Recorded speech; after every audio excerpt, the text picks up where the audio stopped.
Okay, looks like we're doing the thing. Super exciting. How exciting is this? Let's just make sure. Yeah, we got this guy loaded. And microphone. Yeah, everything looks like it's doing all right. I guess we'll pop out a little spectrogram dude in the corner. Everyone's favorite character.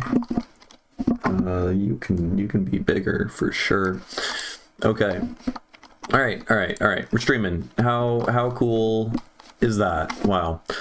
In today's stream, I'm going to work on the song that I worked on yesterday. Oh, sheesh! People posted new things for feedback, and I did not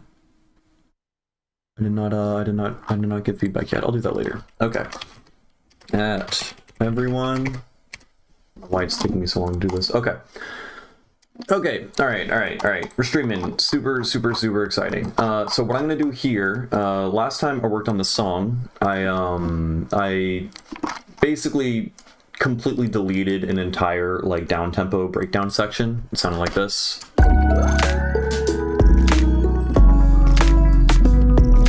I said fuck all that, and then I switched it to this. No, this guy.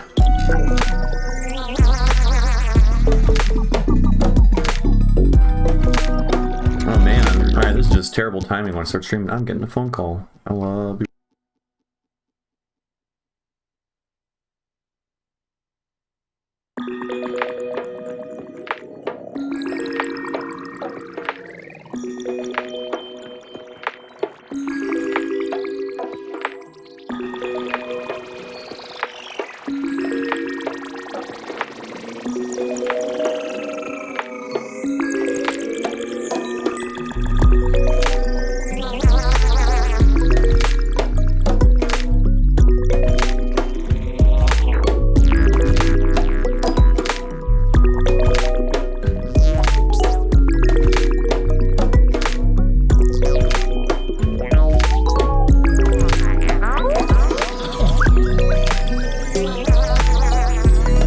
Jonathan. Okay. Sorry, I had to take a phone call. So we have this song. I need to make this section over here better.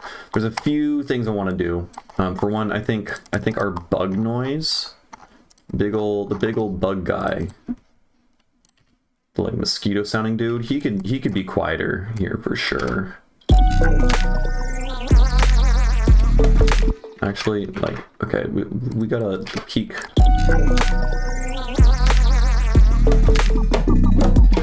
And what if we... Oh, it already has its delay.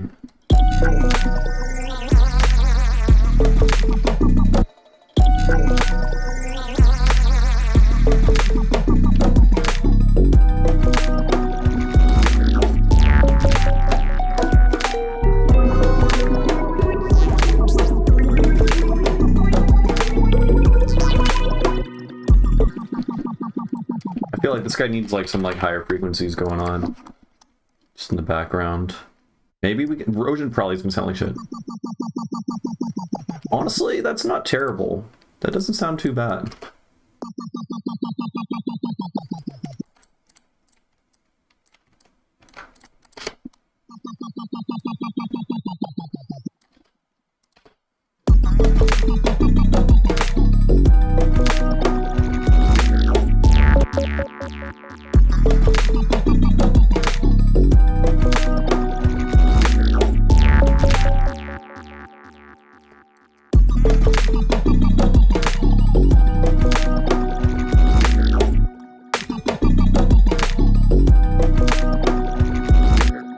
And then this guy over here.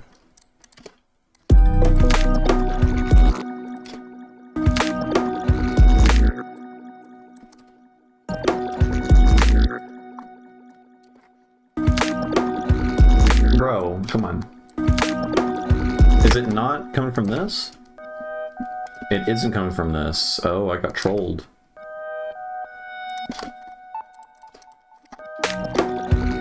there's some like click sound and it's bothering me. Is it you? It might be. It is you. God damn it. Motherfucker. You're really obnoxious. Stop. Stop doing that. How do I stop this? No delay? Shut your goddamn mouth, dude. There we go.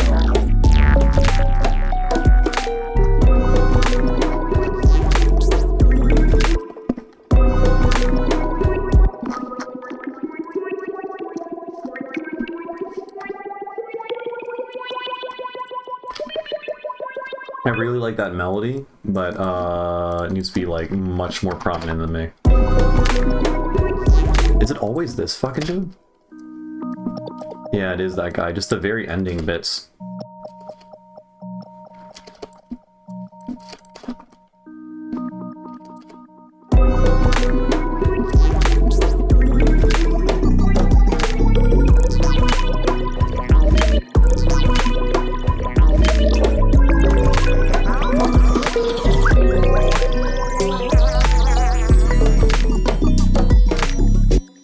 Okay, and then we can take this automation here.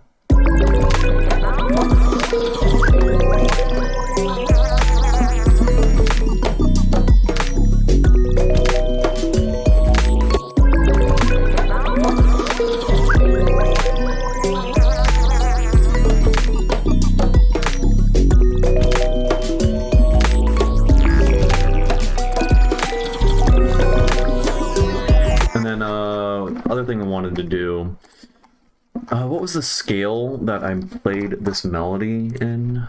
Oh, this guy. Oh yeah, I guess we need to make this. We can also like. Oh, this kind of sucks. I don't want it to quite be a sawtooth. I guess we could use an LFO. And then use the LFO instead, because then we could shape the wave to have smoothing on it, right? So like if we make this LFO a ramp up instead, we can then add smoothing, and then it's less stupid, right? So then we can put U on U.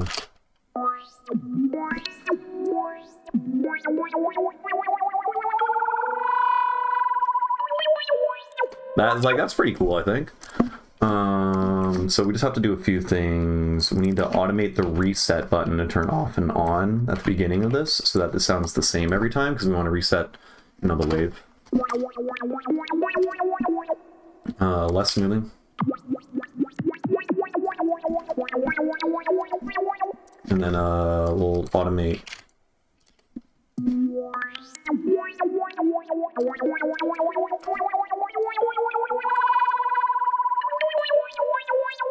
Hey, what's up, Lucas?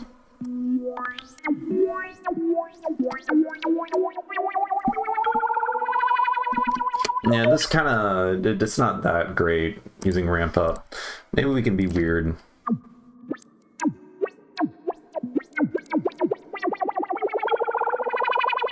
Like, that last bit is cool, everything else is kind of fucking lame. We get a sine wave, I guess.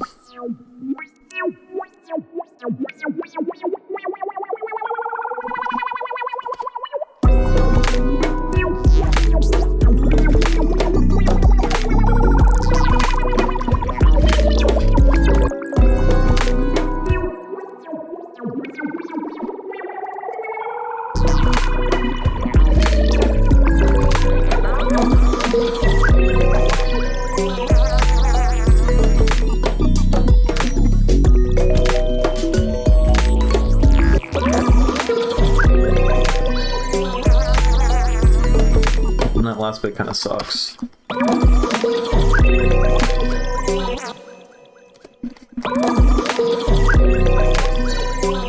Yeah, yep. Tuning kicks and mixing kicks, making kicks especially, is the absolute worst. I can't do it. I don't understand people who like making and synthesizing drums. I don't understand. It's the least fun, least interesting sound. No idea. But shout out to them, because they make kick drums, and then I can buy them in sample packs, and then I use them without having to deal with that bullshit. So this guy here, I mean, maybe not.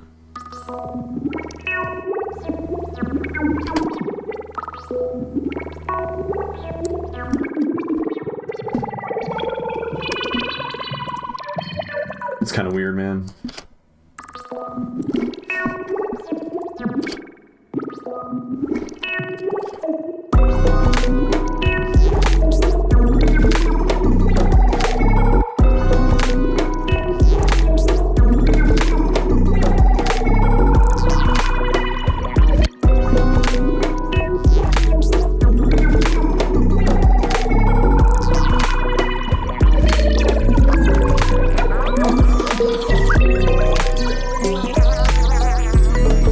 Overdoing it, maybe.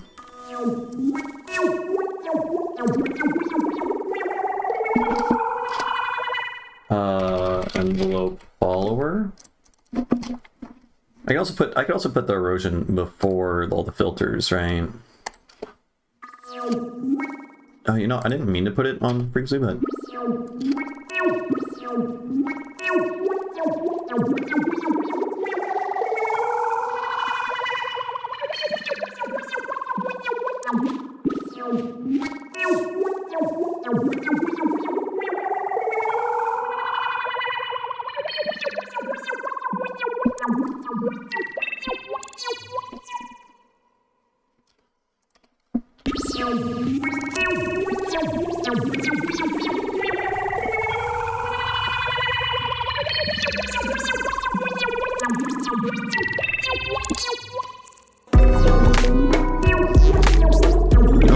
some good synths out there with quality of life stuff. Life is too short. Yeah, I mean, I guess making kicks is pretty easy, because, like, at least the ways that I know how to easily do it, you know, it's just like a single sine wave, and then, yeah, you do some, like, pitch envelope automation bullshit, right?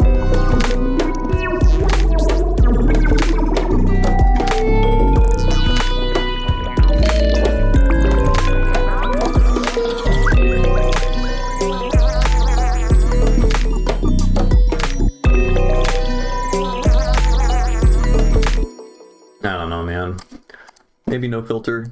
Maybe no filter. I kind of liked, is there a smooth trend? Is there an everything filter? It would be cool if I could morph. I just need a dry wet. That's what I need. I just want a fucking dry wet for this.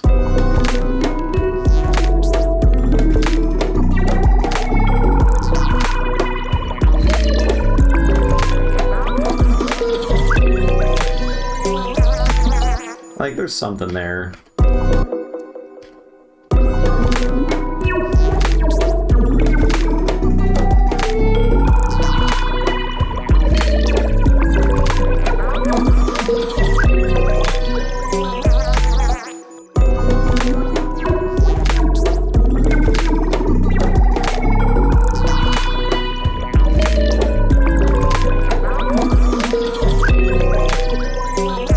I know they care a lot about tuning and stuff like that, like tuning the waves. I think I remember listening to I want to say maybe it was probably Mr. Bill podcast or something, and they were talking about I guess no, I think it was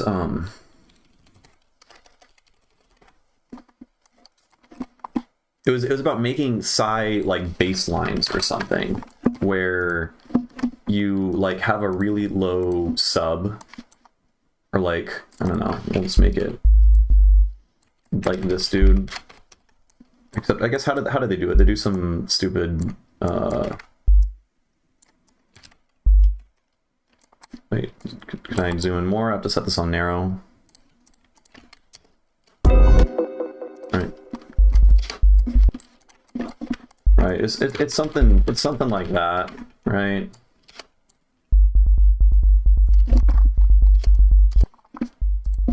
And then we'll set this to, I don't know, that. And then we'll set this guy to be so I think the idea is that like you have like a saw wave or whatever, and then you detune I guess the actual sub layer to like a little bit, and then you like saturate it or compress it or something. And then I guess because the sub fundamental is actually lower than what you're anticipating based on all the harmonics above it. I don't know, you can hit like a much deeper bass, but since the sub area feels less like tonal, it's supposed to feel really interesting or something. Wait, let's yeah, I don't know how I'd even go about doing this. I guess I could fix this. So I could set this to be like 40, which is like D or whatever, and then we'll set that to be 50. I think that's the idea.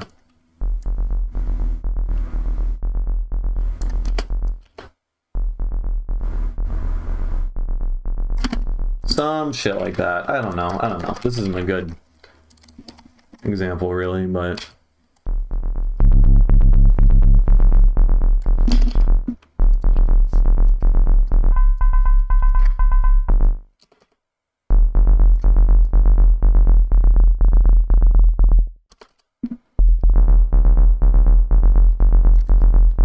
maybe there's something cool there. I just heard someone talking about that. That's like an interesting thing you could do. Though instead of like doing fine frequency tuning, which I think is probably a good idea, they're just like pitching it down to like 2 semitones or something. And apparently that sounds good for psytrance. I don't know. That's an idea you can mess around with. Just like, I don't know, I guess inharmonic layers for your psy baseline thing. But yeah. So I need to remember what the fuck was the scale? Homeboy sent it to me.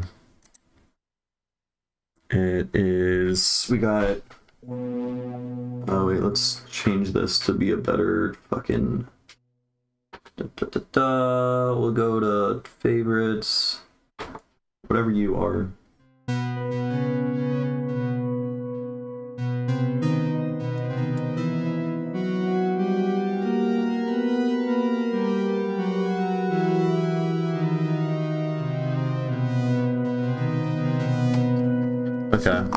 Okay. So I think that what I want to do is, while I have this scale is playing some like double harmonic minor bullshit. Hey, what's up, Mr. Leaky? Oh, I fucked up the BPM because I was doing so much shit. What was the BPM at? Is it in the song title? I think it is. We're at 97. 97. That needs to die. We're using notes and rhythms today. That's what we're trying to do right now. Emphasis on notes, especially right now. I improvised this thing out with the Osmos earlier.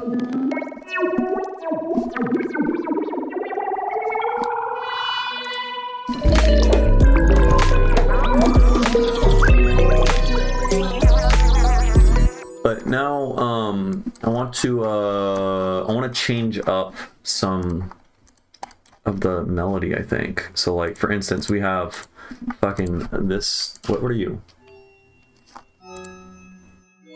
Oh, that's, I didn't even know that layer was in here. It sounds pretty.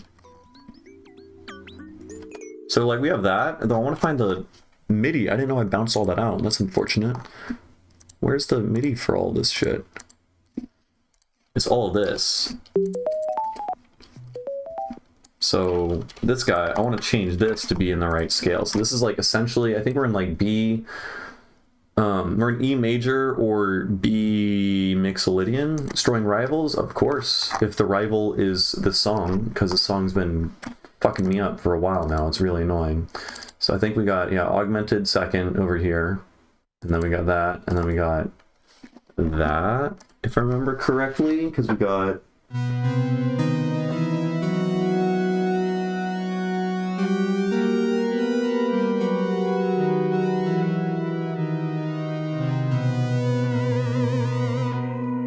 Right, so let me just verify. We go bup, bup, bup, bup. Okay, it's just a bunch of weird. Okay, it's just a bunch of, it's just this pattern over and over again. Except, oh, we have two augmented seconds, and then we just have like normal ones, right? So this is our other scale that we're like temporarily going into, I guess. And the idea is, I'm wondering, maybe I can make this fucking melody here sound, I don't know, fucking sick if I just do some shit like that, right? So if we fold it,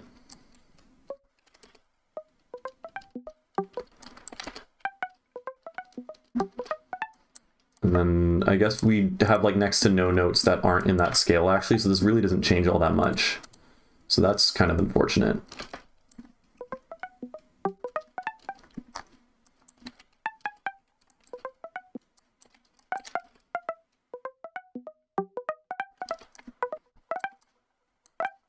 I need to use the augmented second though, because that part, that's what sounds spicy, right?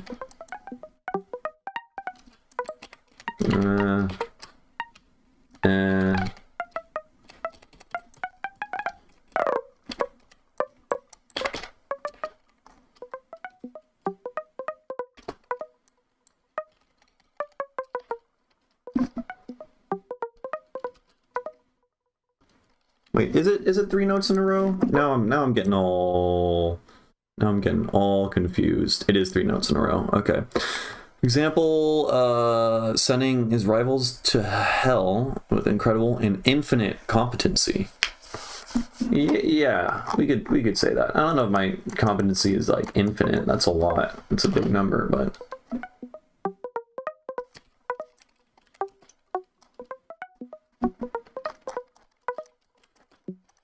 okay, so now we got fucking this dude.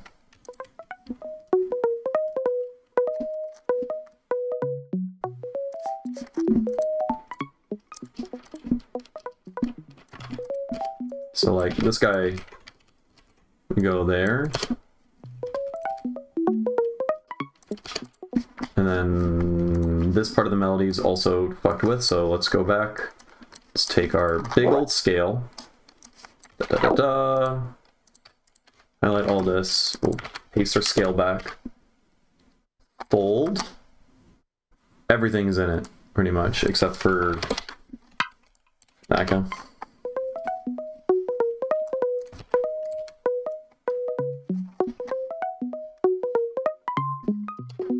Okay, yeah, that last bit suck.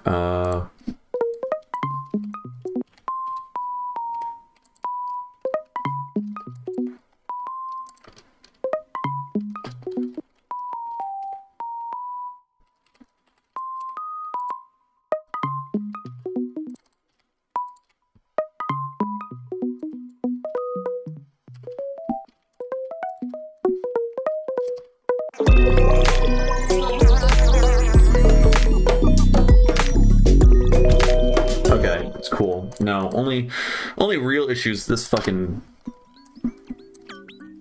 we're not gonna have that because I don't remember the patch.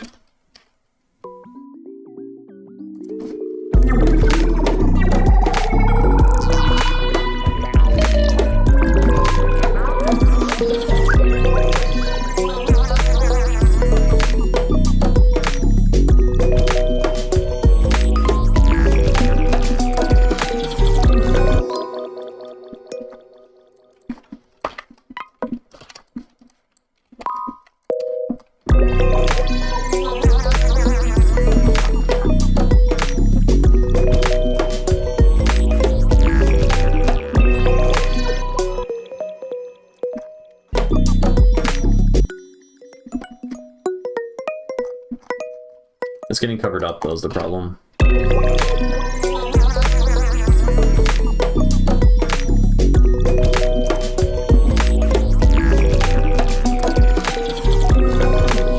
So what if we,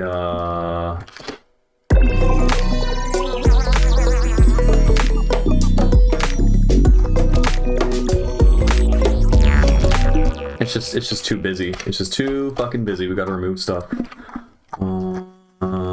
You know, here, let's take this melody. Even though I just said it's too busy, we're gonna add another layer. Fuck it. Just gonna keep using operator because operator is really good, right?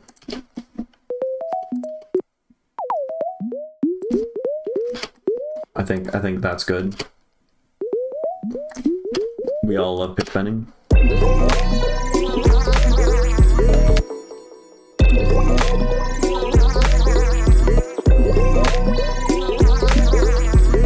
That's cool.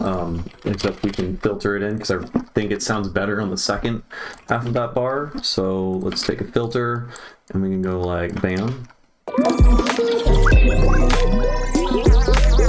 Yeah. Okay, that's good. Maybe probably no reverb. It's busy as fuck as it is. Maybe we pan it. Because that like kind of just puts it more in your focus. Should I add harmonics? Doesn't hurt.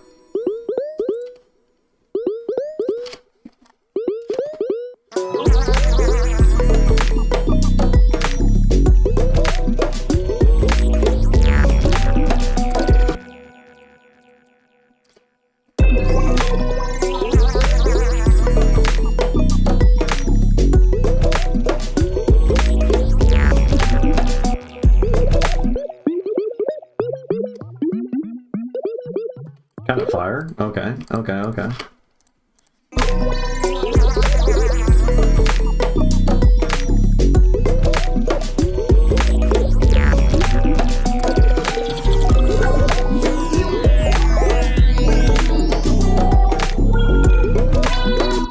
Okay, you suck. You're terrible. Why are you like... Oh, it's because I didn't reset the phase of this LFO.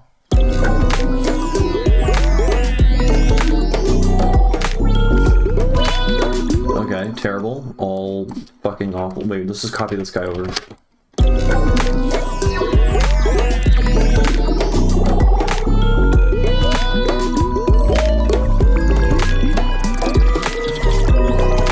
Hey, what's up, Popbot? I haven't seen you in a minute. How you doing? We, what are we even doing right now? We're exploring weird scales. We got some, like, weird double harmonic minor... No, I don't even know. Someone in the last stream was like, use the scale, and I didn't. It sounded cool.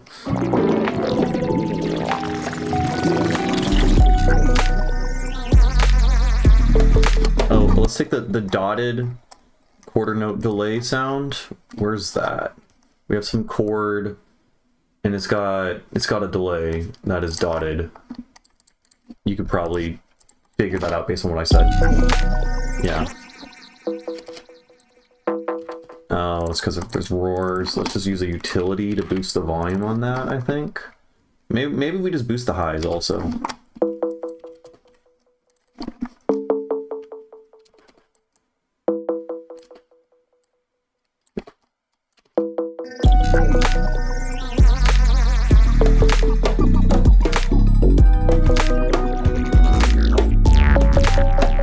And then let's just give it a little pizzazz.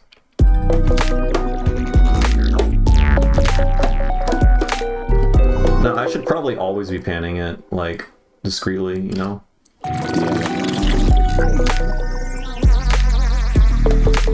Now it's gotta sweep across. We gotta start on one side and then go slower.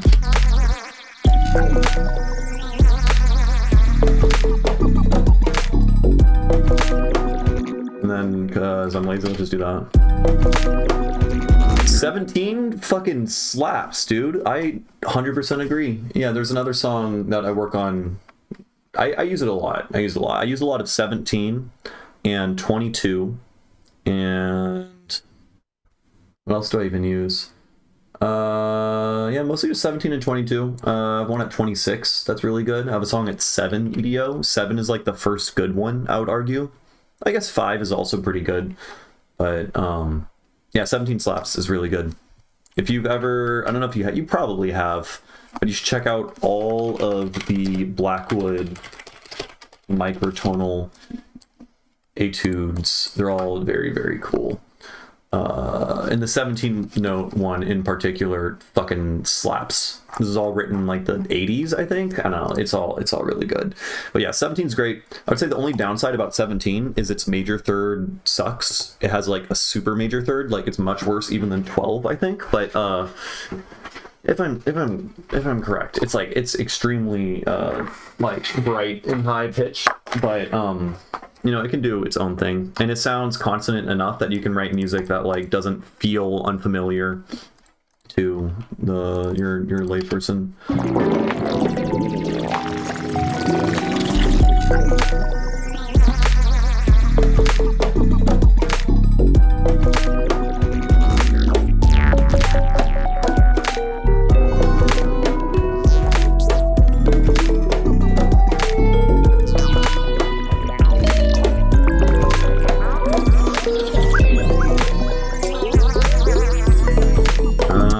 it's too fucking busy. I think the bug sound is... I mean, I can't get rid of this. I can't get rid of that. That would be fucked up. But maybe just make it quieter. And then our little pitch bent dude is too loud. Though is a cool addition.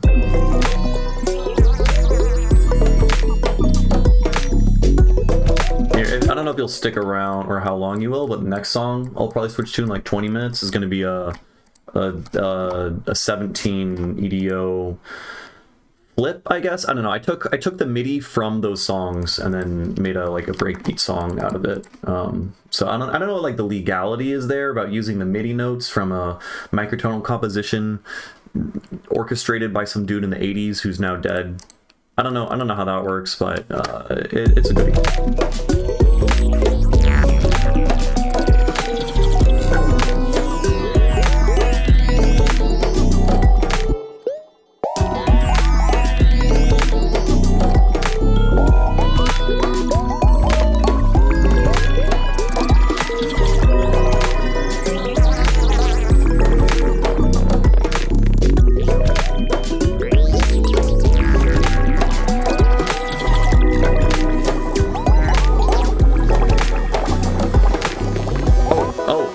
Yep, I'm in it. That's like the best resource, hands down, I would say, for learning microtonal stuff.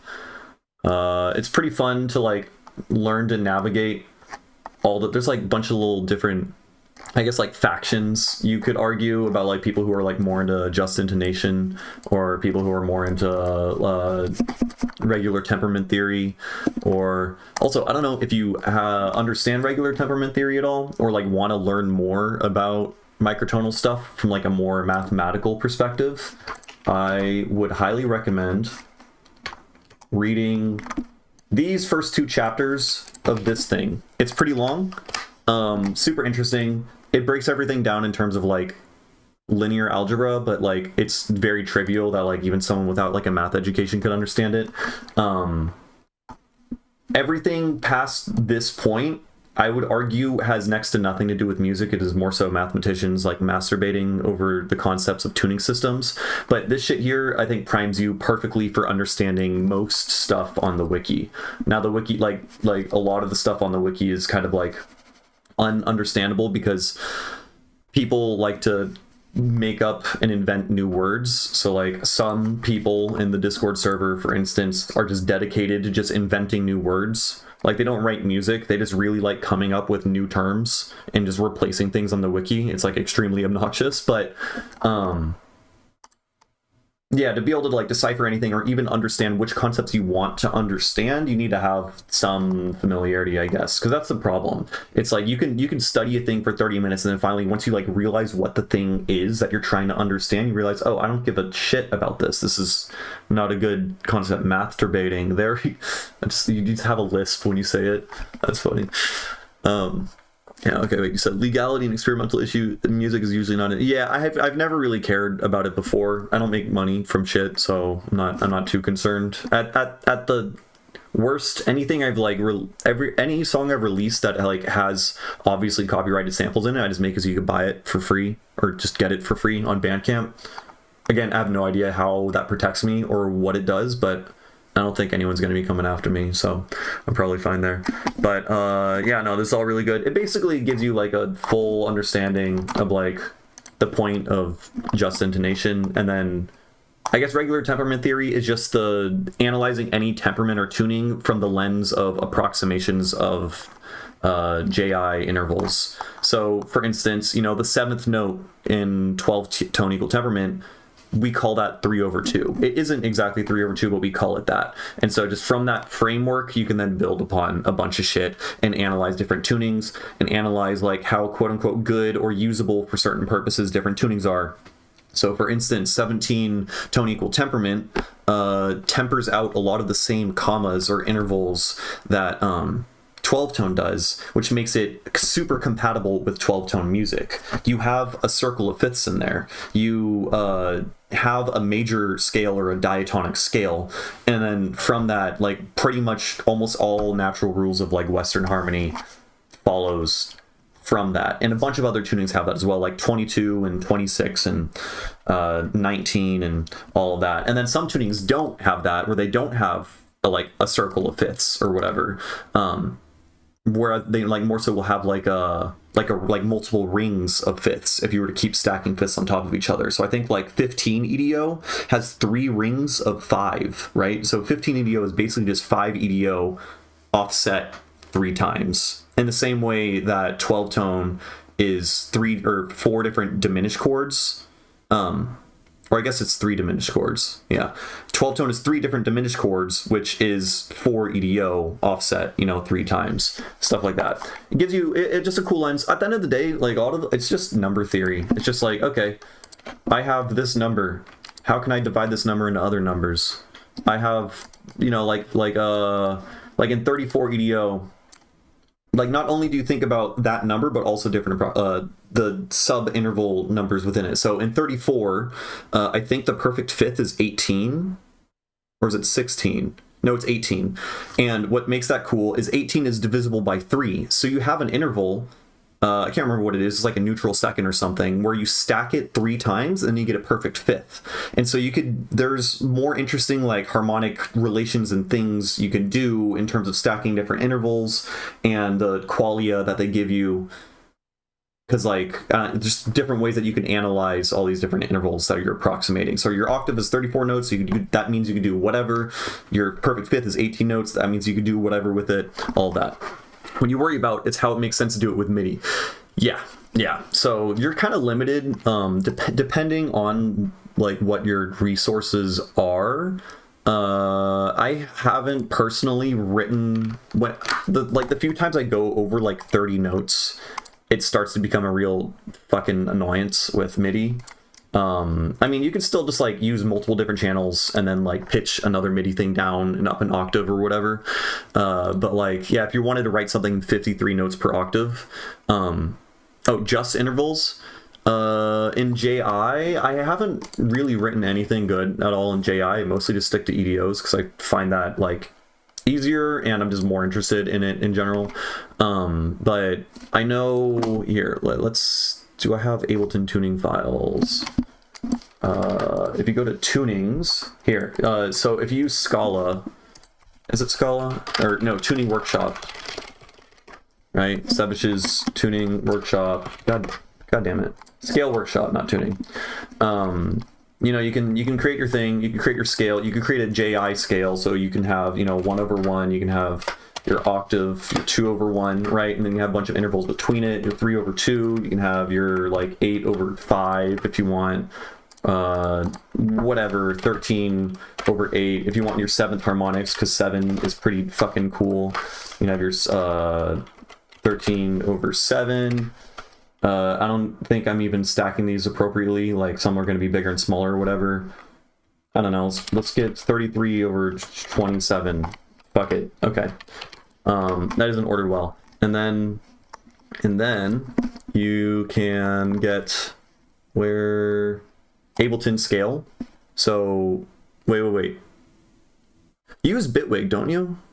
No, or do you use Ableton? I might be confusing with someone else. Anyways, you asked about Ableton, so whatever. So you can take this, and then if you take the tuning file, you can open this fucking dude with Notepad, and then down here, actually, I need to open one of these fucking dudes for reference. So I'm gonna open up this ACL file, which I've opened before, open with Notepad also. Okay, so you can name your notes, which is super, super, super big. So by default, the notes, I guess, are called, yeah, it says here, note names are this 2/1, 1/1, whatever, right?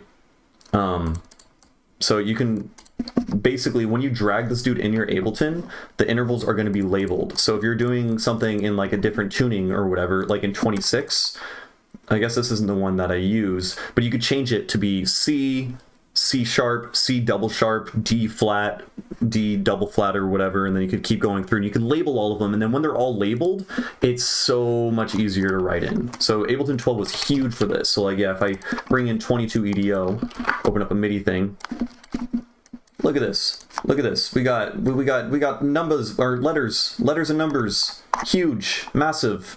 If you're like, I don't know what the T is, you can still try to just find like another T and then you can understand. So, you know, TF, right? Which is like F slightly sharp or double sharp or whatever. Looks like it's slightly sharp, you know? TC is going to be 1/5 above that.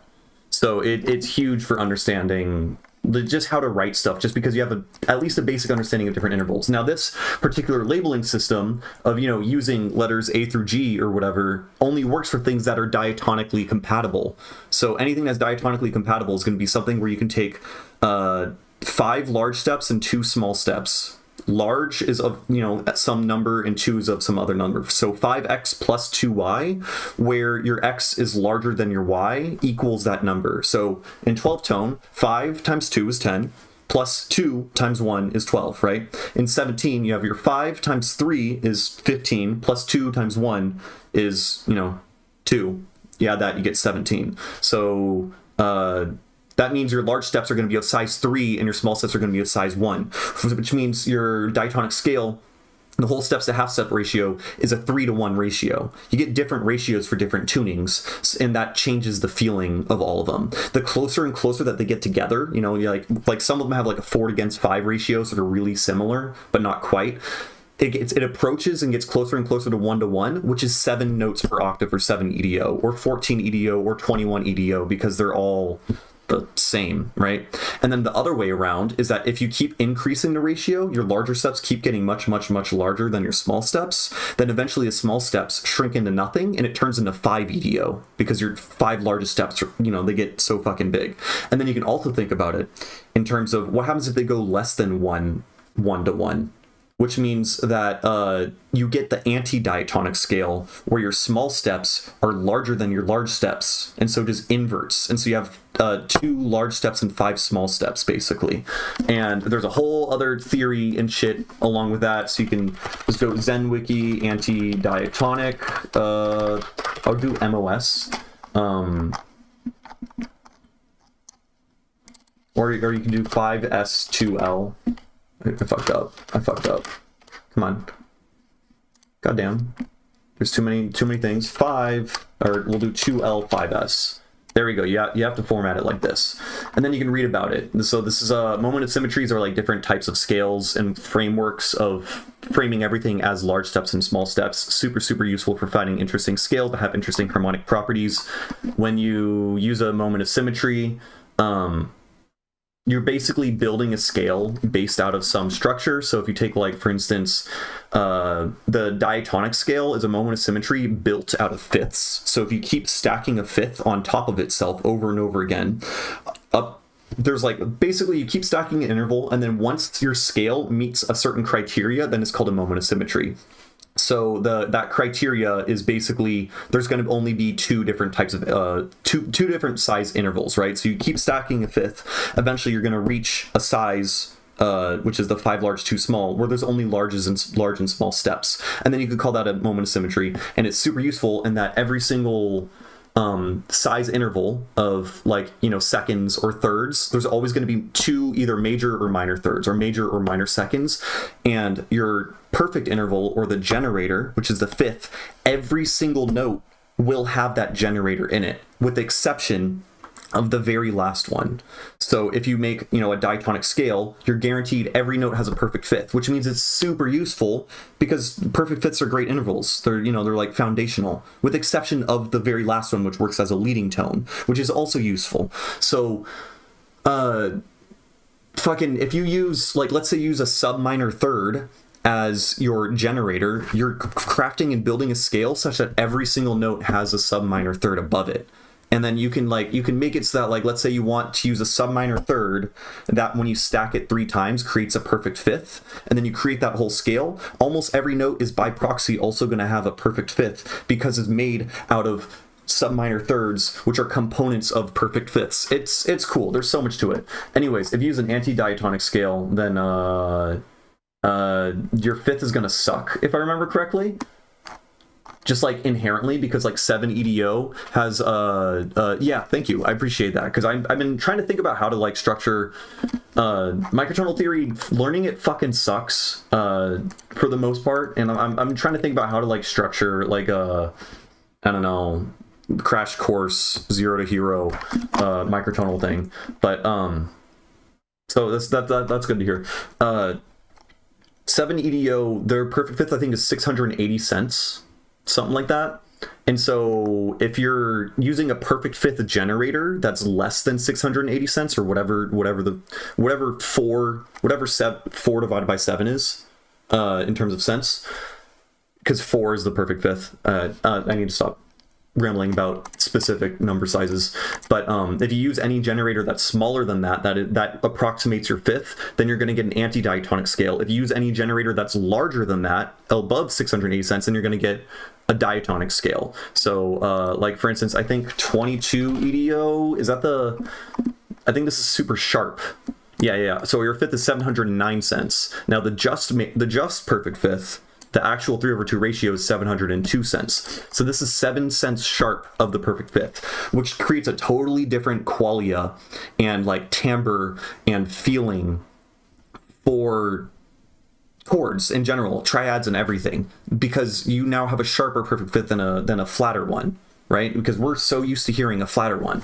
So I think they call this a super Pythagorean, or yeah, super Pyth scale, which is just like a sharp perfect fifth. Pythagorean just means, well, what does Pythagorean even mean? I think it means that you're tempering out, you're making it so that if you stack I want to say 5 perfect fifths on top of each other, then you get a major third, right? So any scale, all these diatonic scales I've been talking about, I believe, don't quote me 100%, but I believe by proxy, just like mathematically, all those tunings that can create diatonic scales, if you stack that perfect fifth 5 times on top of itself, you're going to get what your approximation is for your major third, which is where all the like fucking harmony comes from, which is where all the best Western harmony comes from. Wait, so is it 1 cent, 100? Yes, it's 100th of a half step in 12 EDO, which sucks. Notation sucks because everything's built on 12. You know, I mean, everything's built on diatonic scales and everything, but you eventually intuit it. So yeah, this is 709 cents. So 7.09 divided by 12, and this is geometrically interpreted because we're using, you know, this is the 13th this is the 13th 13/22 root of 2, because that's how intervals work. So a perfect fifth is, yes, yep, exactly, and the major third, the true major third is 380 cents or something. So you've probably heard that like 12 tone equal temperament is out of tune. I mean, technically anything that is an equal temperament is out of tune, because equal divisions of an octave means you're guaranteeing that your octave will be perfectly in tune, but as a price, every single other just interval will be out of tune. So there are tuning systems where you're dividing, there's one that's where you divide the tritav or the third harmonic or the octave and a fifth into 13 intervals, which means your octave and a fifth is now perfectly in tune, but every single other interval that you have is going to be out of tune by a little bit, including your octave and whatnot. So it's just how the mathematics of tunings work. And octaves are the most useful because we kind of intuit octaves as being equivalent. So that's why pretty much all good tunings are going to choose to have your octaves be equal. Now, again, mathematicians be masturbating over tuning systems. So, you know, there's tuning systems where you're like dividing the 7th harmonic into 700 notes or whatever, and then that gives you like a really good approximation for these other intervals or whatever, but that shit's unusable, I think. So that's my take on it. But like, as I was saying, in the like Zen Harmonic Alliance or whatever, everyone has different takes, everyone feels very strongly about different stuff, yeah, as do I. So I think equal divisions of an octave are at least the most interesting place to start. I feel like JI, just intonation, is kind of I don't know. I haven't actually explored JI all that much. It sounds really interesting though. I would really recommend for Just Intonation. Wait, what's that guy's name? Hippie guy from like the 60s. No. Why don't I remember? Why don't?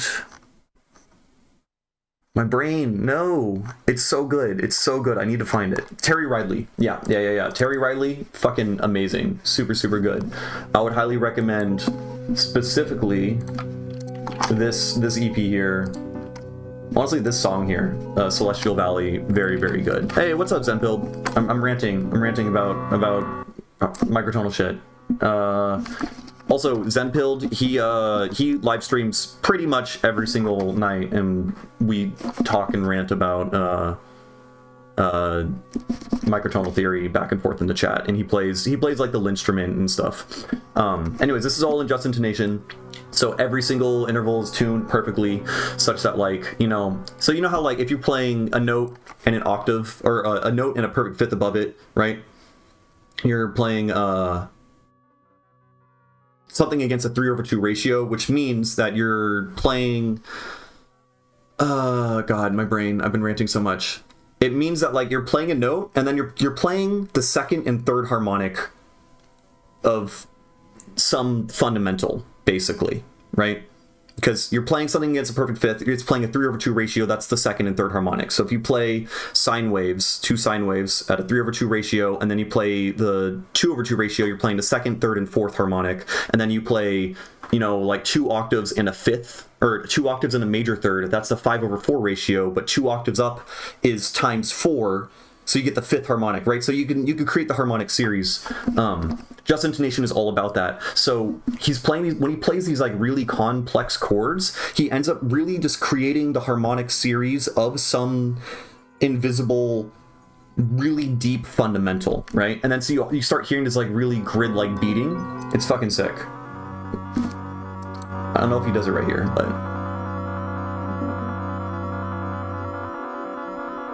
he doesn't do it here, but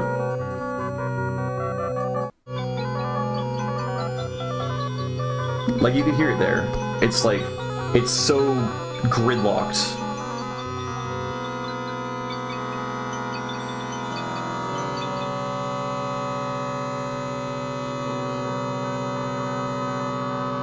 It sounds like I don't even know, like holy. It sounds like biblically accurate angels. It's got that fucking I don't know, like sacred, like universal truth kind of feel. It's a cool sound. Oh, there's another dude who's super, super cool who he also tunes into the live streams. Domin Just Intonation. I don't even know if he'll pop up, even though I'm following him. Oh, Manfish is also fucking sick. Oh man, there's so much. I can rant about this forever. Where is Domin? Where is he? Here's some like dudes playing the Lumitone. Oh yeah, because I know you were talking earlier about I'm not gonna find it. Sorry, Domin. I know you were talking about fucking how to play things with large intervals. Basically, like once you get past a certain point where it's like really annoying to write. Okay, well, one, using Tuning Workshop or Scale Workshop, you could just create subsets. So if you know what scale you want to use in an EDO, and your scale is like an 8-note or a 12-note scale or whatever, then you can you could just have it so that you are playing only the notes from that particular scale. So then you can't modulate between keys, which is an unfortunate aspect, but you know it depends on what your intentions are. Otherwise, you basically need to get like a microtonal instrument or whatever. So like the Lumitone, for instance, I think the highest it can play is like 55 or something notes per octave, which is great. Probably sounds biblically accurate because weren't organs tuned that way? I mean, they were tuned in, yeah, I think, well, that's what like the wolf fifth comes from, right? Like, is that, what is the wolf? Basically, we used to tune pianos and stuff like that in such a way that we did tune everything as a stack of a perfect fifth over and over again, and then one of the notes the one of the notes has a shitty interval because that's when it like resets back to an octave. Because if you keep stacking a perfect fifth over and over and over again, you're never ever going to reach an interval that is an octave or like divisible by an octave. So if you keep octave reducing it, you know, you stack two perfect fifths, you reduce down, you stack two perfect fifths, reduce down, you're never actually gonna go back down to the original note that you started with. Just because if you take any note that is any note that's 3 over 2 to the x power, right, is never going to equal divided by 2 to the y power is it's never going to equal 1. At no point will this ever happen, and it's an exercise for the reader. But there's a 3 in there. There's a 3 in there. 3 isn't divisible by 2. That's never going to happen. So that's basically where kind of the fundamental problem of tuning is, where I want to have a perfect fifth. I want to have a 3 over 2, but I also want to have a 2. You're not going to get it. So, Okay. So you said there's an organ in my school with 2 just intervals, and okay, that makes sense. And organs are fucking awesome. Yes, that is a comma. So there's like a bajillion different types of commas. In particular, this one is like probably the Pythagorean comma. I don't know. I don't know the names. Pythagorean comma. That might be the one where it's the difference between like 5 perfect fifths and a major third. I don't know. It doesn't matter. You don't need to memorize these. Everyone in the fucking Discord memorizes all the comma names, and it's stupid. Don't do it. Don't do that. It's useless. But like knowing of their existence is useful, and it's probably not useless. But I've yet to understand the light. But basically, there's a comma for like every single type of interval. It's just a difference between things. So yeah, the difference between 12 stacked perfect fifths and an octave is the comma that is like whatever that comma is, right? Because you can't actually create 12-tone equal temperament by stacking actual perfect fifths. But yeah, there's a lot of interesting shit there. So like if you stack like 31 perfect fifths over and over and over again, you also get a really close approximation to an octave, which is why 31 tone equal temperament, super common. I think 53 tone equal temperament is like the best, like somewhat lowish number temperament for approximating just intonation that allows you to modulate between keys. Cam Taylor, I think he plays it. It sounds fucking gorgeous. It's so in tune. It's crazy. It's nuts. And this tuning thing was discovered in like 600 BC or some 1000 BC by some dude in China, some music theorist. With the comma, yes. Yes, totally. And then I guess, yeah. Anyways, like this instrument, while like seems kind of scary at first glance, it's structured in such a way that like it's structured like a piano. You know, you have your 3 and then 4 notes. That's your diatonic scale, and pretty much every single tuning, as I described before, that you can describe as a diatonic tuning or whatever with a 5 large 2 small step, they all map to this. And so, also not only that, the same chord shapes are the same everywhere. So your major chord triad is the exact same shape with your hand everywhere. So like I'm trying to learn piano right now. I have to memorize chord shapes for every single fucking note and every chord and every scale. Here it's just all one. I'm gonna get some water. I've been yapping for ages. I'll just let this play for a bit.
Take care, Papa. Yeah, thanks for tuning in and getting me to ramble. Yeah, for sure. Okay, yeah, this is cool stuff. All right, I got super distracted, but that was fun. Yeah, I definitely plan on making, I guess, yeah, like basically a video of that with maybe some more diagrams and more controlled rambling. And I think that would probably be useful for people. Okay, let's see what I did over here again.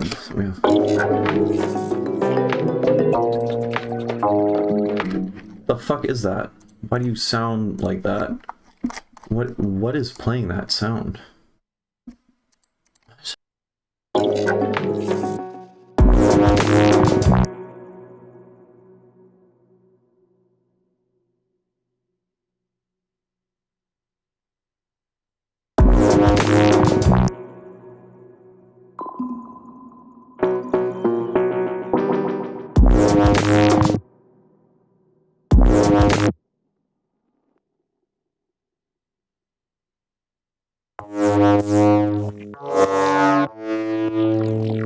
Oh, I changed the tuning. That's what happened. I changed it to 22 EDO and it fucked with everything. Okay.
the fuck is this? There's like some grain delay somewhere.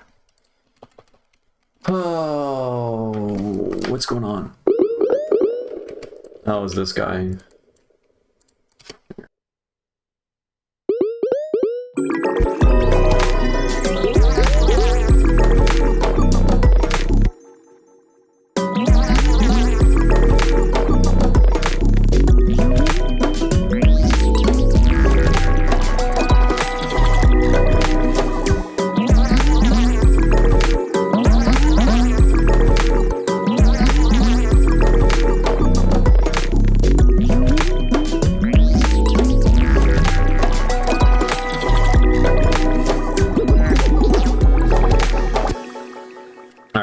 I'm already like burning out on this project. Honestly, yeah, this is not going to be a very productive stream.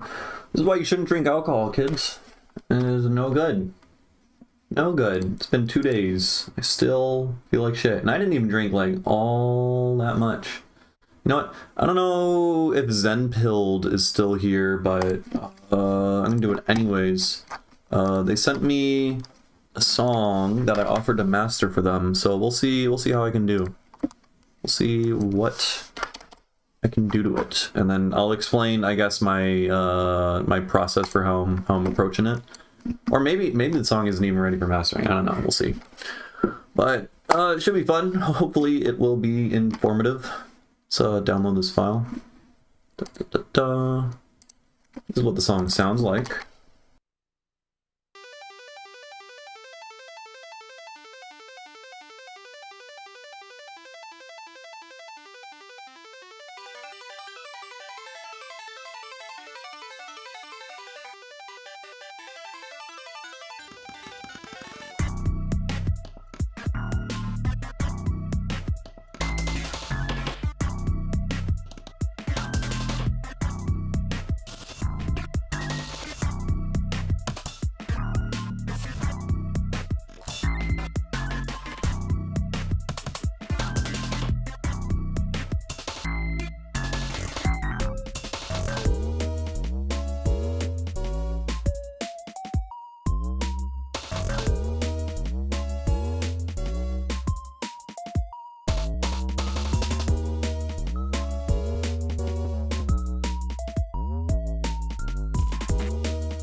Okay, all right, that's the song.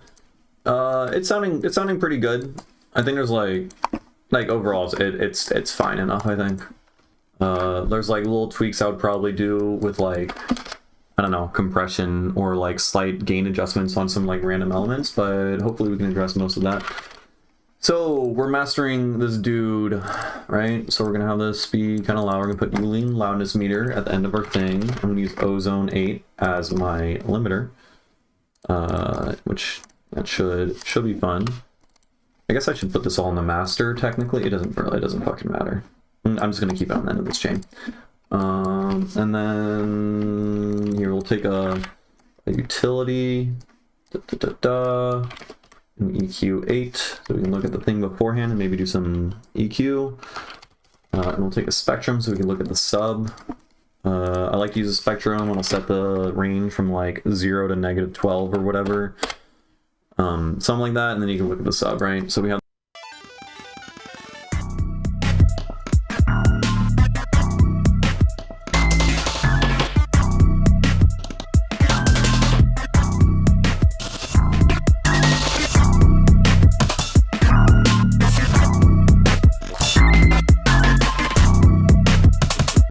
there's some wide shit in the sub region. Yeah, no, you're not too far behind. Yeah, no, drinking, I don't really like alcohol all that much in general, so I don't have, it's not that much of an issue, but it's just like whenever I do partake, like it was worth it. It was worth it. I had a lot of fun, but the repercussions are increasing. They sure are. So I'm just gonna like scoop out the sides and the sub so that we have more headroom, right?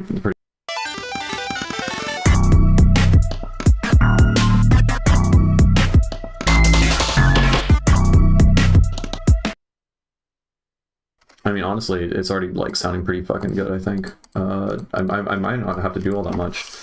Something I really like doing lately is just slapping bloom on the master. We can do new smiley curve, and then we like mix it down a little.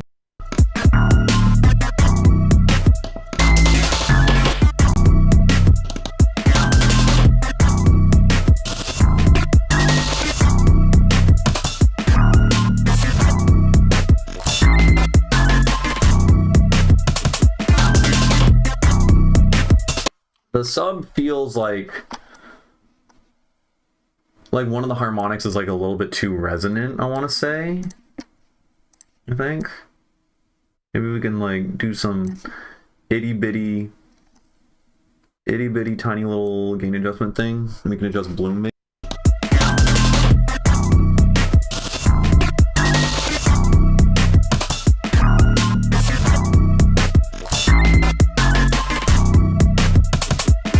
Yeah, there's like this resonance on the second harmonic, like after the attack. It's like, oh, it's probably because there's a low pass filter on the fucking saw wave, dude, on the bass line, because it's going, oh, right? And then there's the resonance on the thing is really boosting that second harmonic towards the end. So what I'm gonna do is I'm gonna use Soothe. I do like using Soothe and like automating shit for mixing. Let's adjust this so that we're looking at a decent thing on the grid, right?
Yeah, it's like right there in particular. It's not, these ones is fine, but here the resonance is kind of.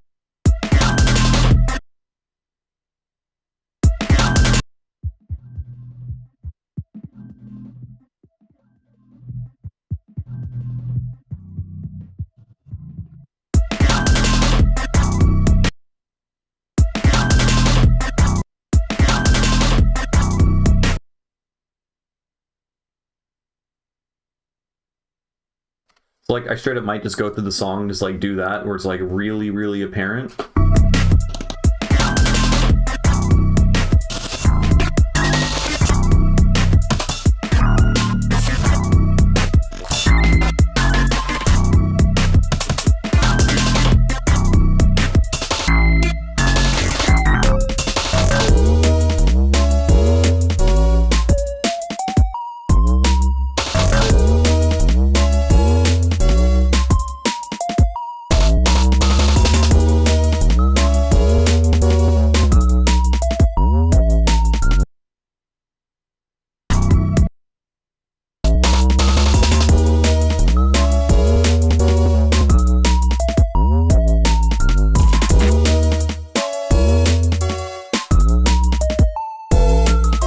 Something else I really like doing, so like you want the sub to be like really consistent, right? I've been really enjoying using Bloom also as a I don't know, a multi-band compressor, basically. I just want to control the sub-region because it's just like you can just set it to react really quickly and really aggressively. Like just make it a slightly fast release or whatever. And then you can control the lows and mids and whatnot, right?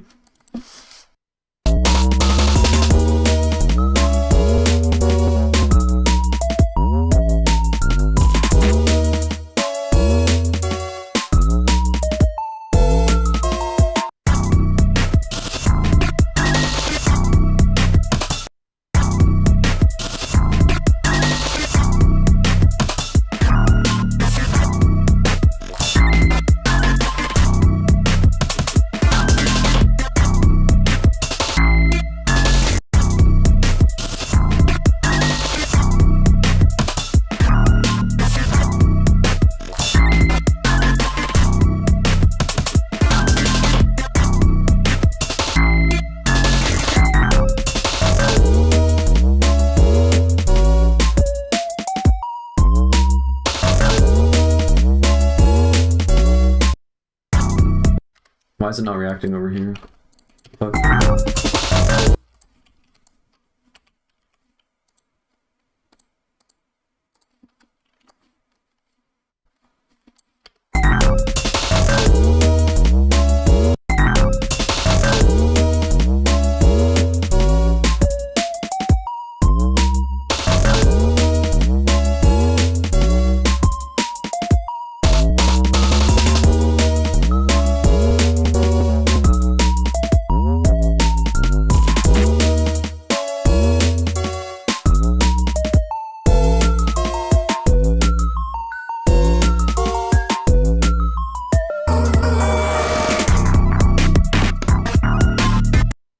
And then, okay, so right up here, it gets real loud just for a second. So then I'm gonna put a little bit soothe just before. And wait, how loud are we even right now? We're getting there. We're pretty loud. So we can put that like right there.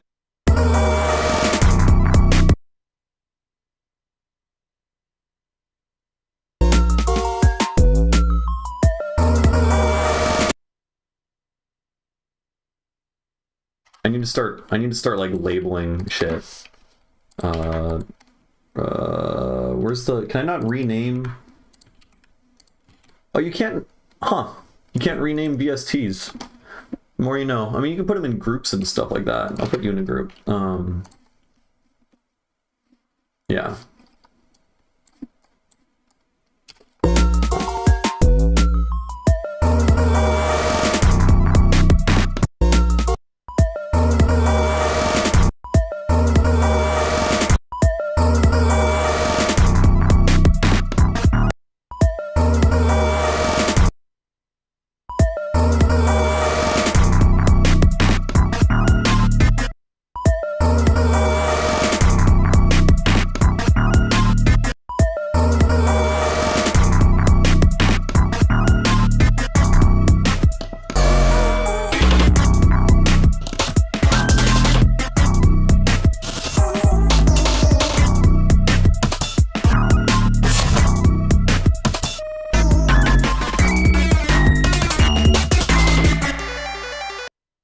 Then where keep losing everything. Oh yeah, I was using this soothe for taming the bass because it is super overwhelming at some point.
And this bit is also like pretty grating, I think.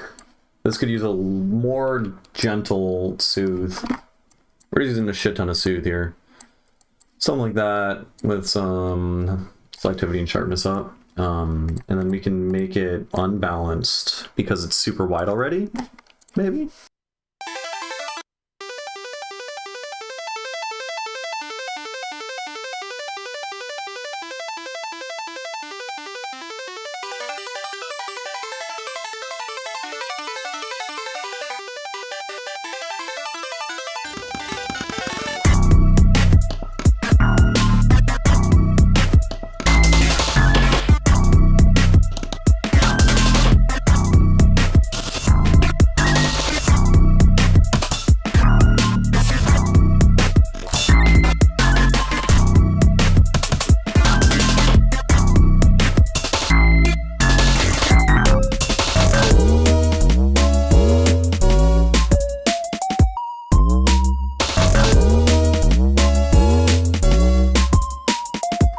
I never ever mess around with the width thing on here. Well, like, it's got to be good, right?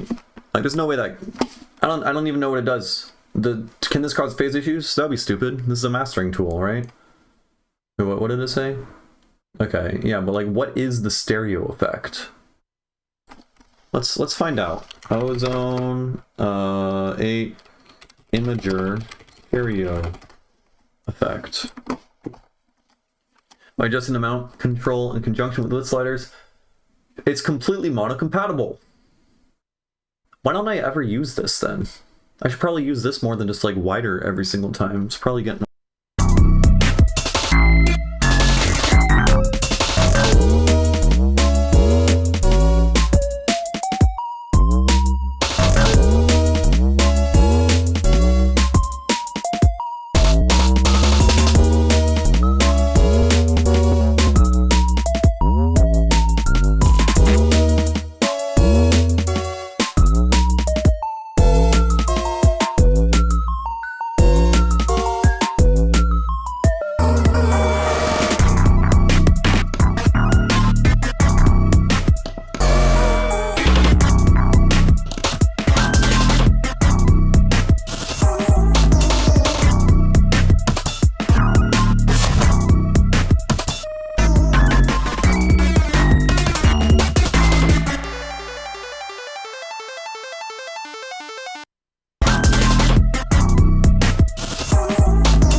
okay, I think this is probably good. I don't know if I can do much more. At least right now, my ears are already tired. I'm probably overdoing the processing as it is, but okay, let's just see how many less we're at. We're at like -7.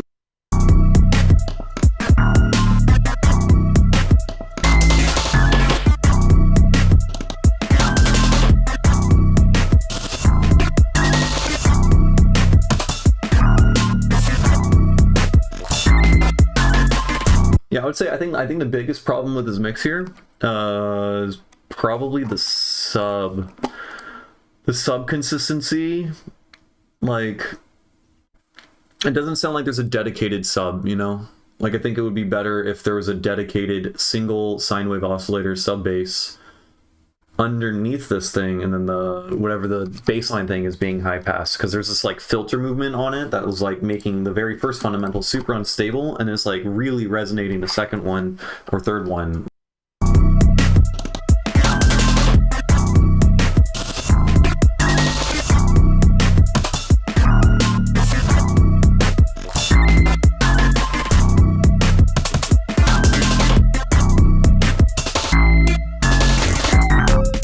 And I'm not sure if I can address that anymore in the mix. I guess I could turn up fucking God.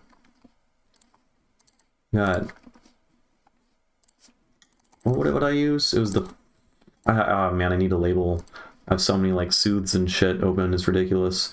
Yeah, this guy here is basically my solution, but this isn't very good. Also, not only that, but I have a massive room mode. I mean, pretty much everyone has a room mode at like 130 hertz. It's like the most common room mode spot, I guess, because of like common room dimensions and, I don't know, waves and shit, man. So, probably also not monitoring it great. Or Zenpill probably wasn't monitoring it great because room mode's at 130.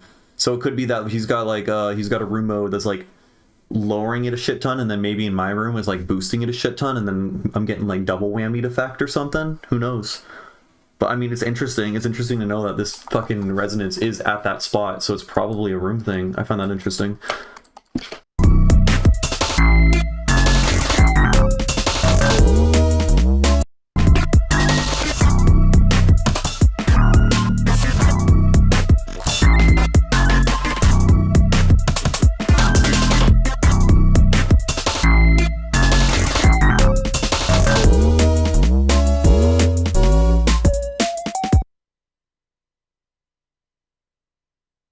I know I'm using a lot of bloom, but I'm curious if I can use this What presets do we got? Okay, these are specifically for like bass guitars and shit like that. I was wondering if there's like a sub specific preset already set up that I can look at to see like what I can do, but nah, probably not. Yeah, I don't think I can make this band like super thin. Then it's just gonna basically be like a reactive EQ. I need to get like a better reactive EQ plugin probably besides just Soothe.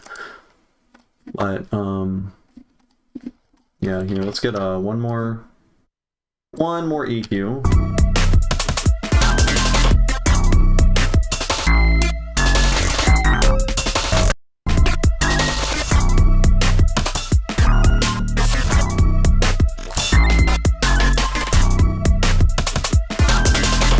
Now I think I boosted the fuck out of the highs way too much. I'm losing objectivity. I need to get the fuck away from here, I think. Or that happened. I don't know how the fuck that happened.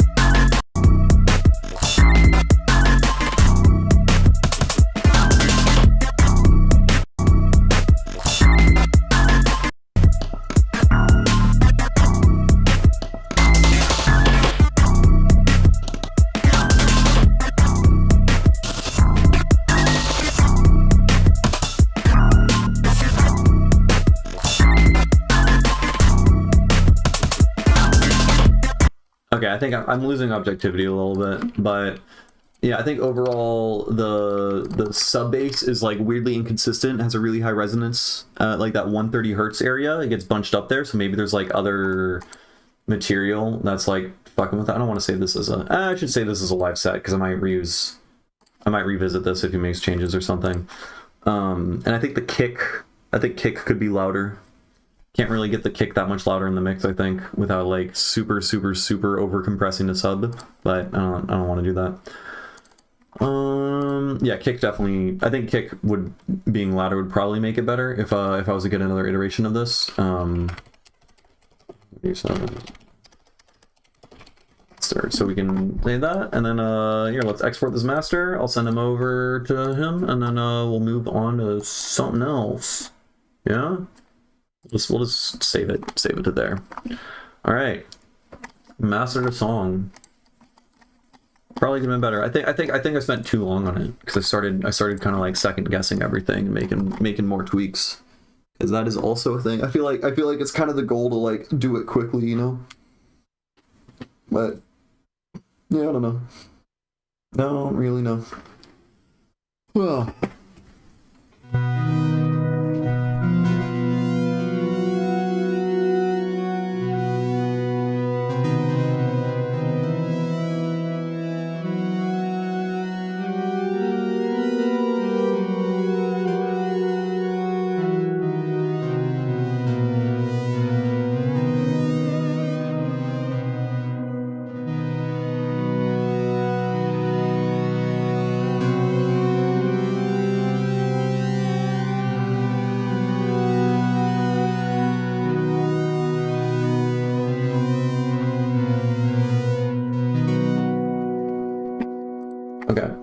Okay, we did that.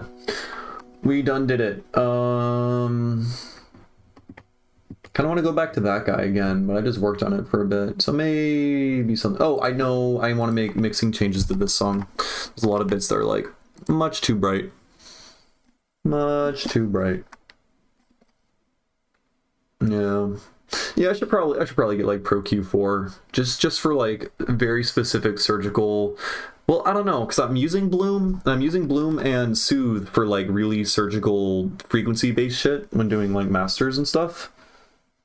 But it would probably be better to also have Pro Q, I think. I don't know.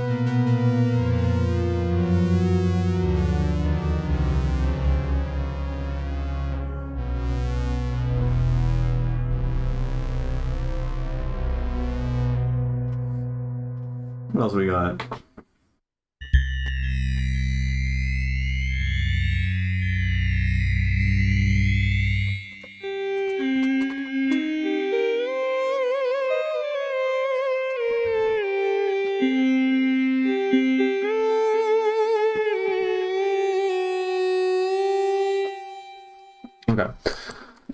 this song. Let's go here. I need to make the drums less shit in intro.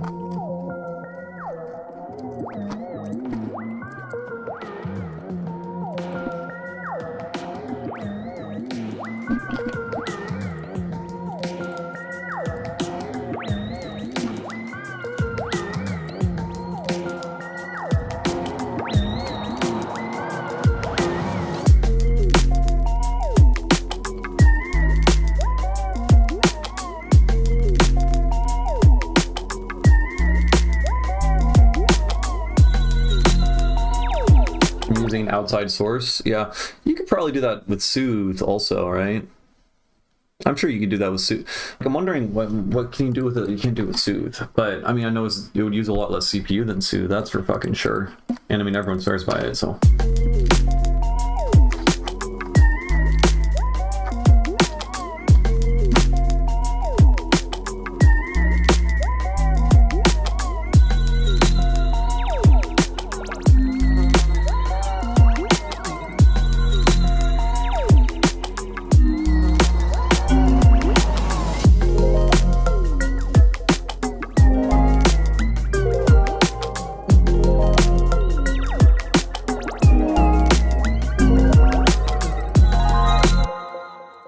But the EQ's on the wrong track.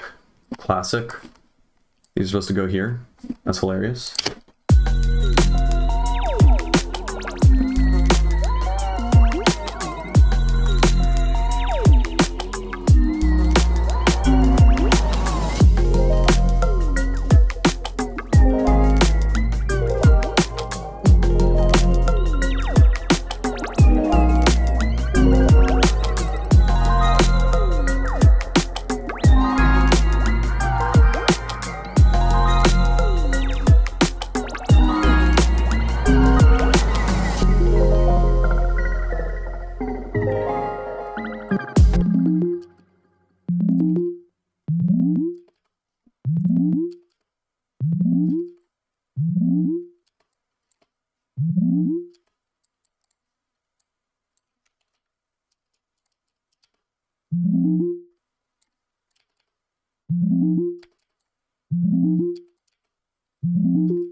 Why isn't...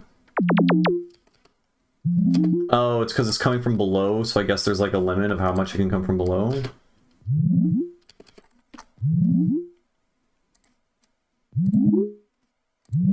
That's kind of weak.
This is something I need to change. Where are the chords? The ARP.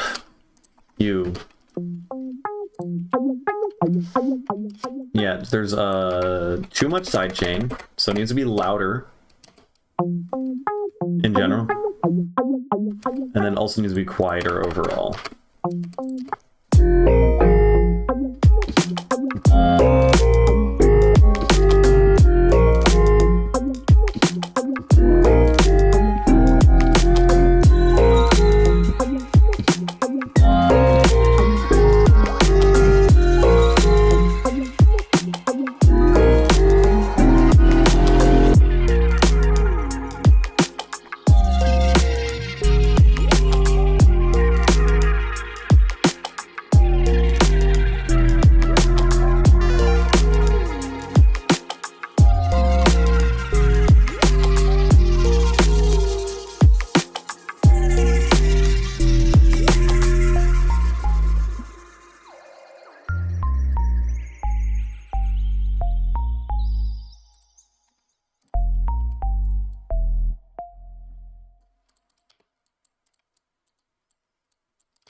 Outro's pretty lame, but it's fine. We're not releasing it anytime soon, so it's whatever. Yeah, I can't remember what else. I need to take more notes. I need to like take notes on my phone when I'm like, oh, that part sucks, because I'm just like assuming I'll remember what the issue is with the song when I come back to it later, which like, of course not. Here, let's go back to this guy, and see. Let's try to add more whatever melody stuff with the Osmos. Maybe some chords. I think chords would probably be good to add. Right? Some like lower pitch shit. Just to beef up.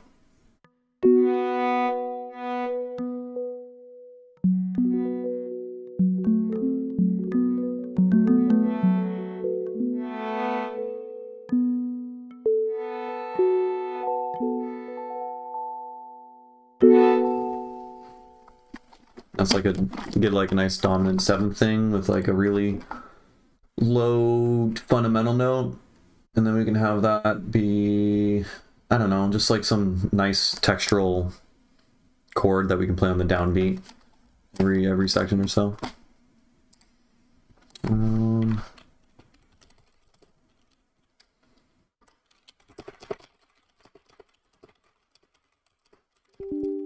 Oh, come on, man. Let's be chill. Let's be reasonable. Oh.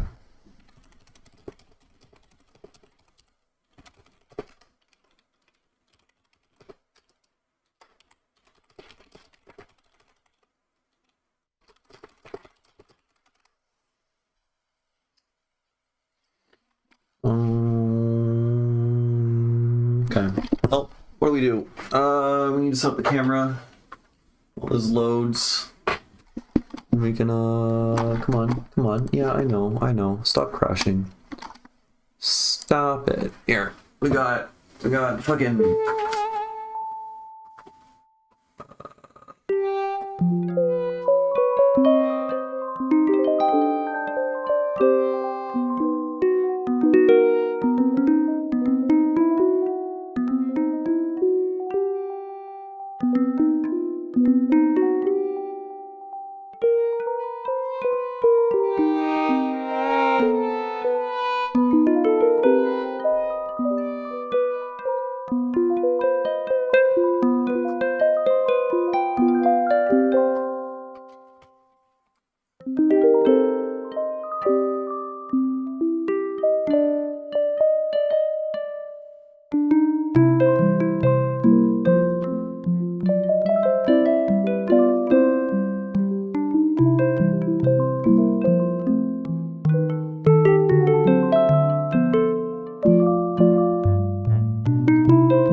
God damn it.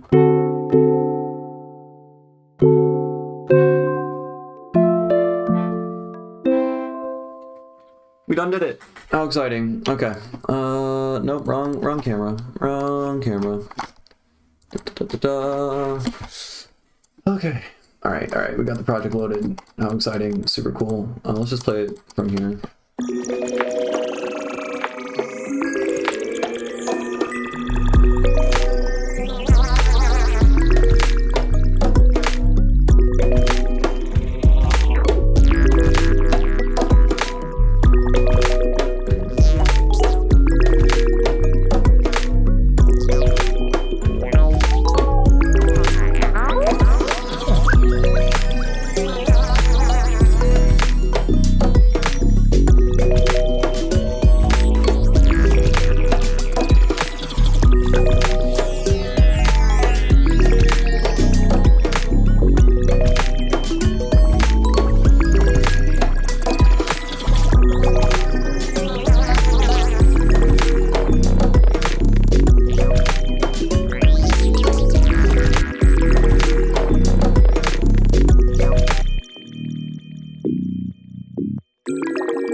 Anyhow, Entertainer has a borrowed D major, a fifth to the G, resolves to the G.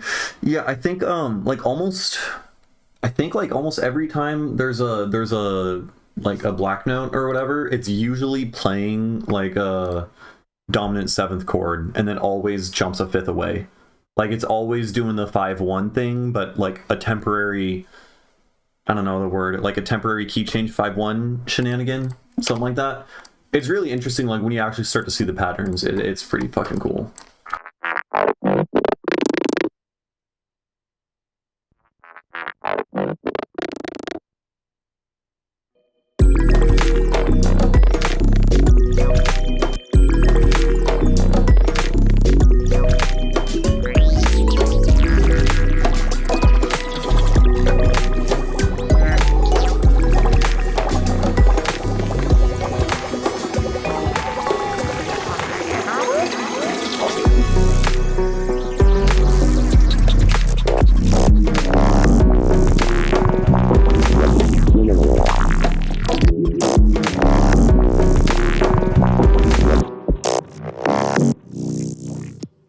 I mean, there's a click, but I kind of like it. It kind of works with the crunchy bass. I'm not sure.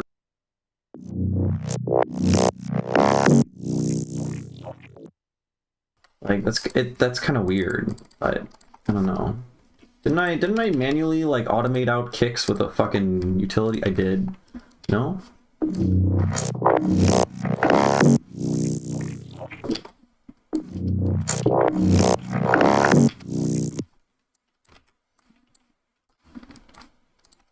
Like, I don't know, it sounds kind of good, but like I hear click and I'm like, I need to remove that, so I don't know.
I have to help bring groceries into my house. Super exciting. I'll be back in like 5 minutes.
I would never speed run the Forest Temple without a bow or sword.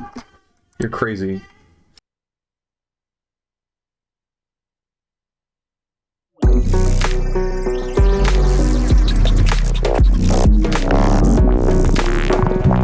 Okay, alright, I have a cat in my lap. I'm so distracted, so much has been going on. What am I doing?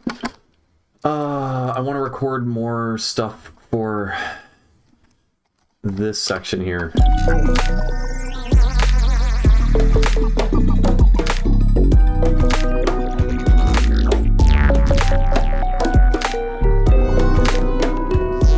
Okay, yeah, I want more chords. Just more sounds. Here, let's go exit in. We got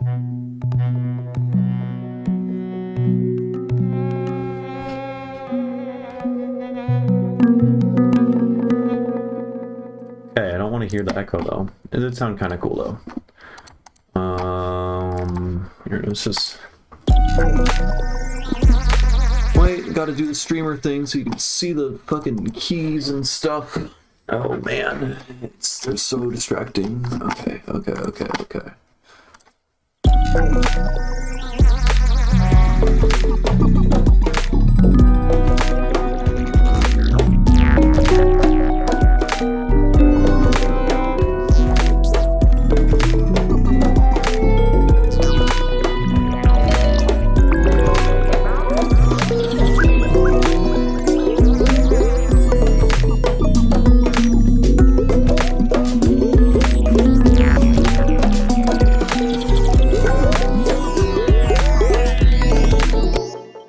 I'm just gonna take one of these. We can turn one of these into a thing. Maybe like compress the fuck out of it. I don't know. Turn that guy off.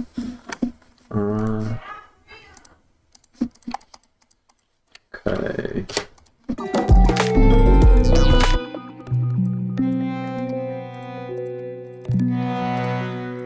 See, like that one's pretty fucking cool.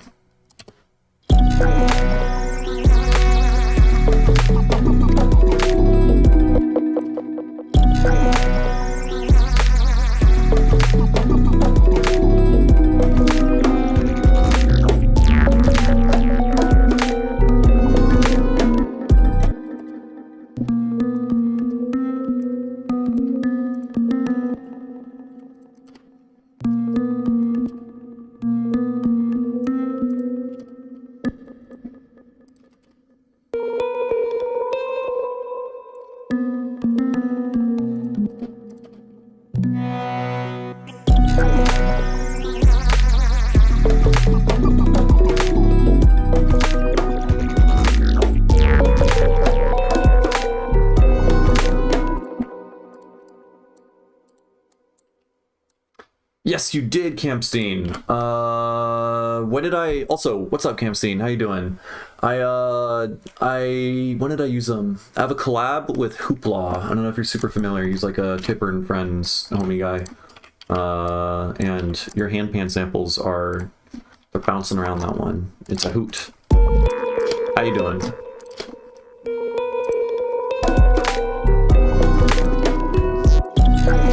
Also, this does sound pretty hand-panny now that I think about it. I think it's just because I'm using the Osmos, which is like that physical modeling synth, and so it's just got that, like, I don't know, feels like you're smacking something, right?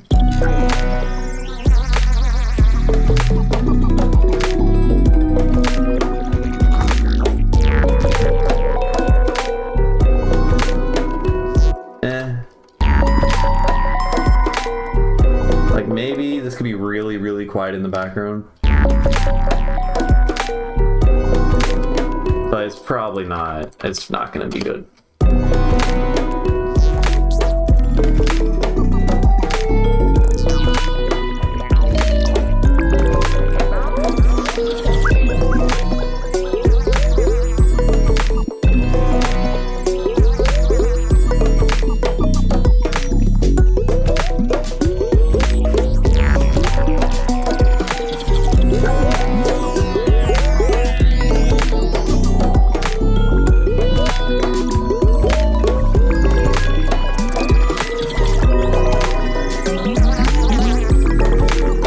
Except, wait, hold up. Is this the wrong one?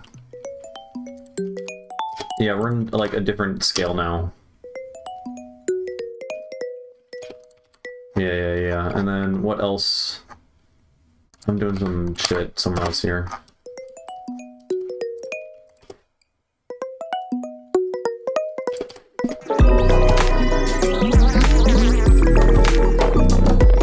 The mixing is kind of fucked and like how this comes in. But I do really like that guy. He's really fun. Maybe no... oh. Maybe none of that.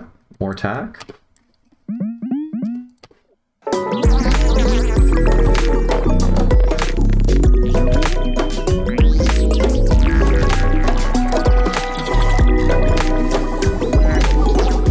Then we gotta... Where's that other counter melody shindig? This guy.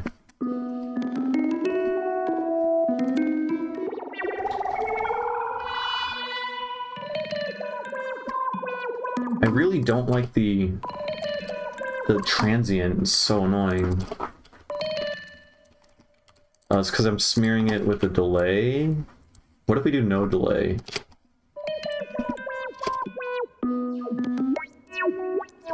We need a delay.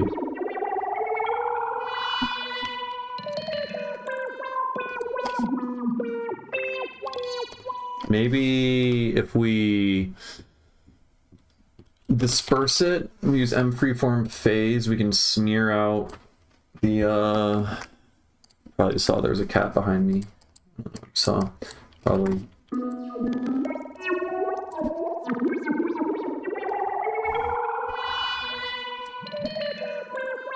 Oh, that's perfect actually. Yeah, we can automate that. So, pro tip, if you want to get rid of a transient, you can disperse the fuck out of it, and you just smear the phase, and then you lose the transient. I mean, it's gonna sound like squelchy, wet, slippery tube things, but you know, sometimes you gotta hear them.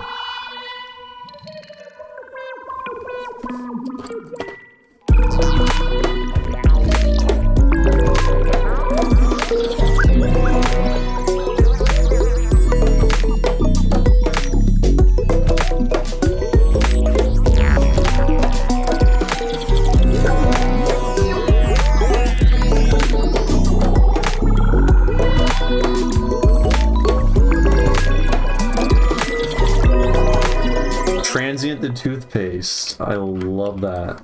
That's good.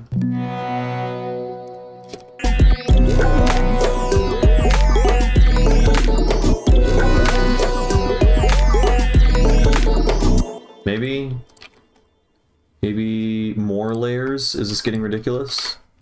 Yes. But it's fun. Not that. I don't want to put MIDI there. Come on. We're just bringing this guy down here.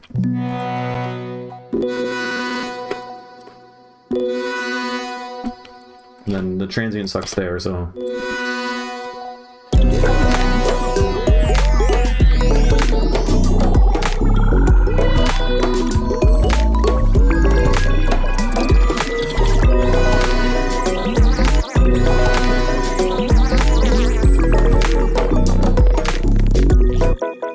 goddamn, were you tweaking that kick bass this whole entire stream? I feel for you. I'm sorry, Lucas.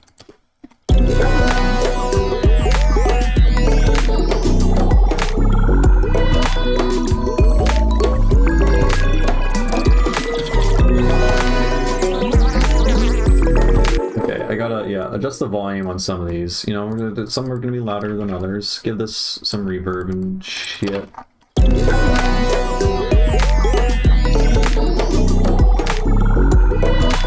And then there's, too many sounds playing.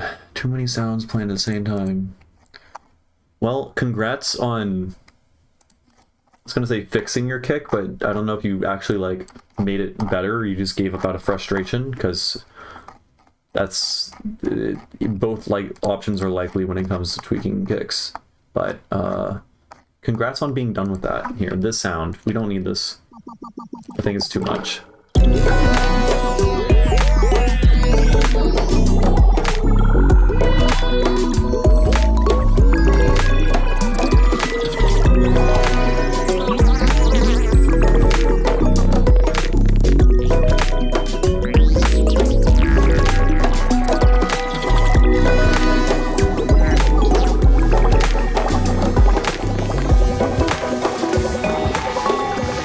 Probably don't need to. No, not that. You. No, not that. God. It's you. That's kind of stupid now that I think about it. That's so much cooler. Usually resample stuff with random parameters right away, or let it be random user listen. Also cat. Terror is cat, terrorizing the stream. Depends on what you mean by random parameters. And it varies. It really varies. Like right now, I'm being a lot more surgical. I'm not really doing complete random resampling. Yeah, no, she exclusively jumps up here. You can. I don't know if you can see, but the top of this chair is torn to shreds. It is eviscerated. You can't. Yeah, you can't see shit. Just take my word for it. Yeah, she jumps up here, tears it to pieces, and then she crawls down, like, my shoulder, and then we'll leave, and then we'll come back 10 minutes later, jump up, destroy it some more, crawl down me, and then repeat. Anyways, I don't know, it varies both, in terms of the random parameters thing. I'll tend to, especially if I'm doing like some like stuff with the spellbook or like random LFOs controlling a bunch of stuff. Like if I'm playing a melody, but then I'm like controlling filters and like FM parameters and stuff like that, then I'll let it run a few times, and then okay. Yeah, no, that's specifically why I use the spellbook on everything, because the Hypnus spellbook is pseudo random in that you can make it can be consistent. So like right now it's reading and spinning, and this is going to be different every single time I press play because it's playing constantly. But if you press sync, it's now synced to the grid. You have to hit reset whenever you do this because the phase was offset. Now that it's synced to the grid, every time I press play, it's going to do the exact same thing. And so it's like an LFO that's synced to the grid, but is so much more complex than just a single sine wave that's synced to the grid on whatever, right? Because you can get super fucking complex. You can map the x-axis read rate to the fucking read offset phase on this thing. So while basically every single bar is going to move through one line, and then it's also going to spin completely around every 2 bars, right? But then now at the same time, wherever it is on the x-axis, multiplied by 16, we just like increase the x-axis by 16 times, is gonna adjust the phase. So now look, it's speeding up and turning around and doing all sorts of crazy shit, but it's gonna do this the same fucking automation every single time. That's why the spellbook is so good. This is why I use like literally only this as my modulator for stuff, with the exception of if I'm resampling stuff to audio. But yeah, if you're doing any random stuff and you're actually songwriting, like freeze and flatten that shit, or use something that isn't completely random like the spellbook. Yeah.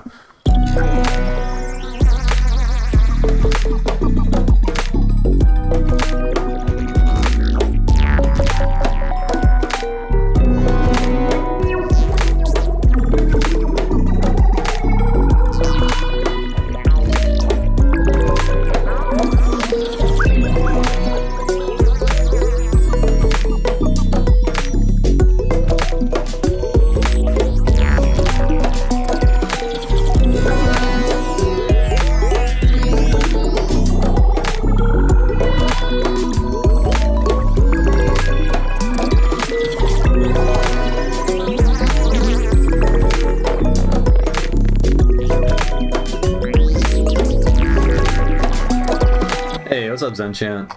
Yeah, no, likewise. It was great. I think this guy's too loud. I think it's just too loud. I mean, you know what? Maybe we can make it quieter over time. We gotta make our mixes dynamic. You know, the tonal balance of your thing can evolve. That can also change. You can just make your hat slowly get quieter by 3 dB and then bring in another element. I feel like something that I don't do often.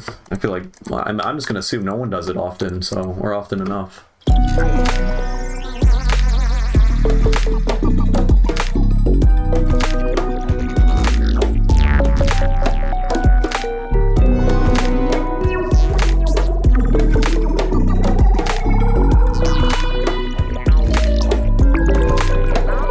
Where's the squelchy? Look at the squelchy dude. This guy. I don't know if we need this here. It's because it's like it's resampling playing a different melody. It's kind of fun to have little squelchy things whispering dirty secrets in your ear.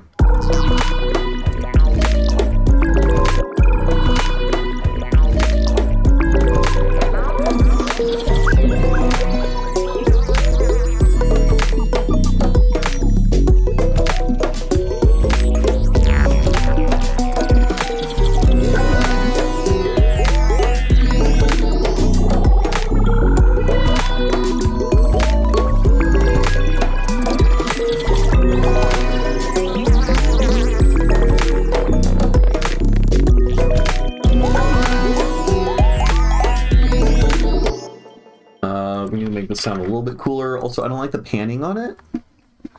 Really?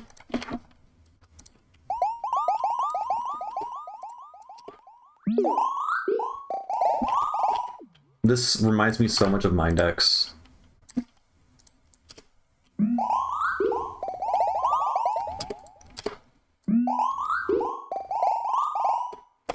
Oh, now you're thinking. That's a good idea. It is pretty wide, pretty fucking wide the whole time. I think I just need more like, not necessarily like, yeah, call and response, I think, of elements that are wide and elements that aren't.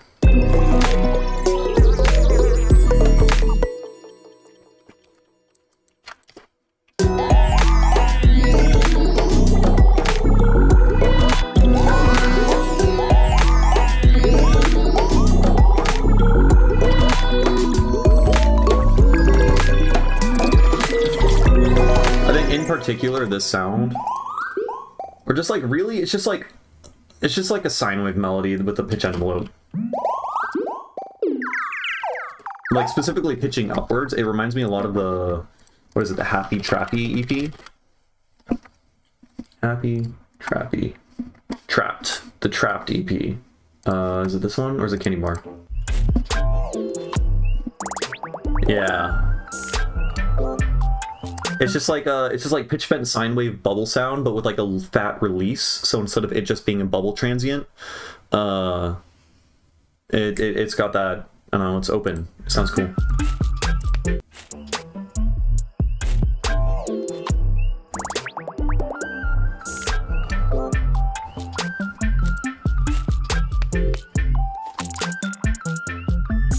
This EP is so fucking good. It sounds so good. Okay. Yeah. I need to be more subtractive. There's so much shit going on. Like, what are you doing? What are you doing here? Okay, that's fine. You're using as a build.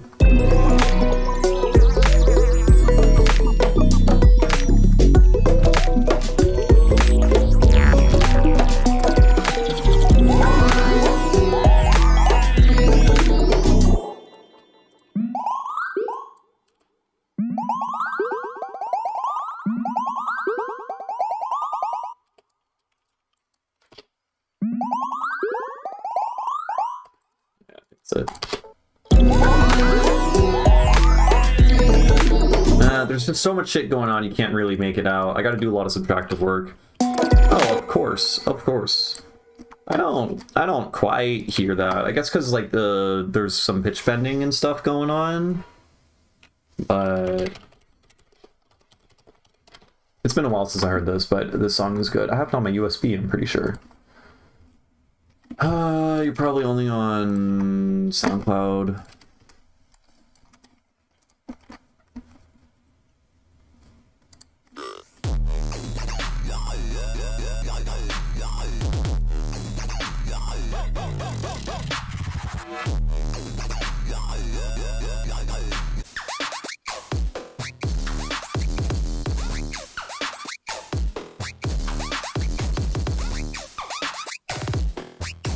I used to fucking love Seek Beats.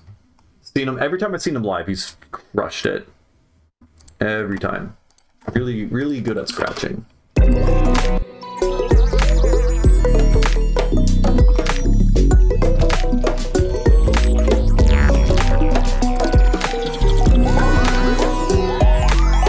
Yeah, you can't fucking hear that. I need to mute some other shit.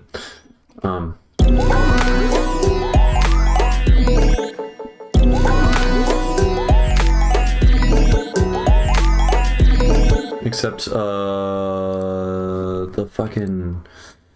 xylophones are playing. Yeah, they're playing the wrong melody.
Is so weird. What's going on there?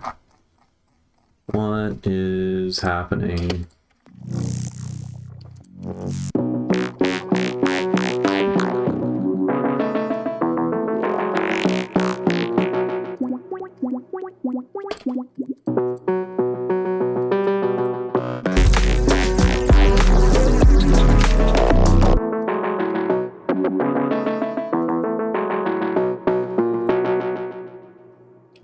That's because I did that.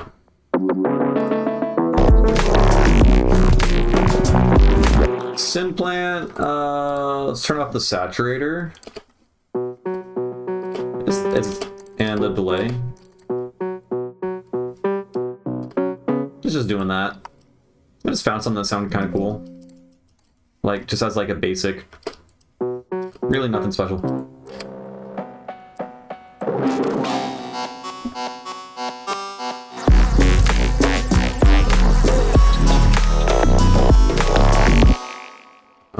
Oh.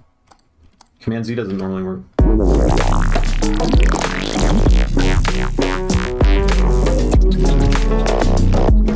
We have like various.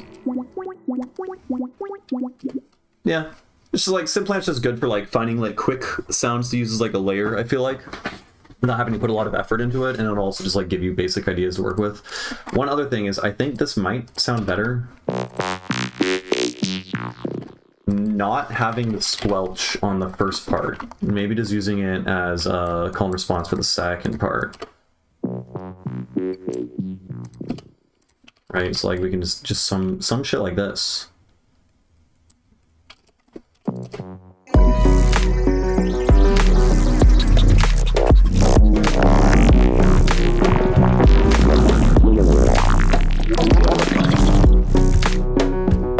It's kind of got to be around the whole time, unless we do something stupid. Yeah, there's a lot going on. The song's starting to drive me kind of crazy. How many tracks are we at? 141, but I'm not using a bunch of them. I don't know how many I'm using, but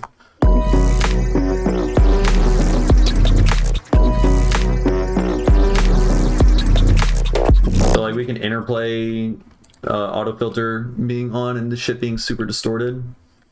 Also, it would be easier I think if I just put these all together, keep you like that, and we just turn this on and off.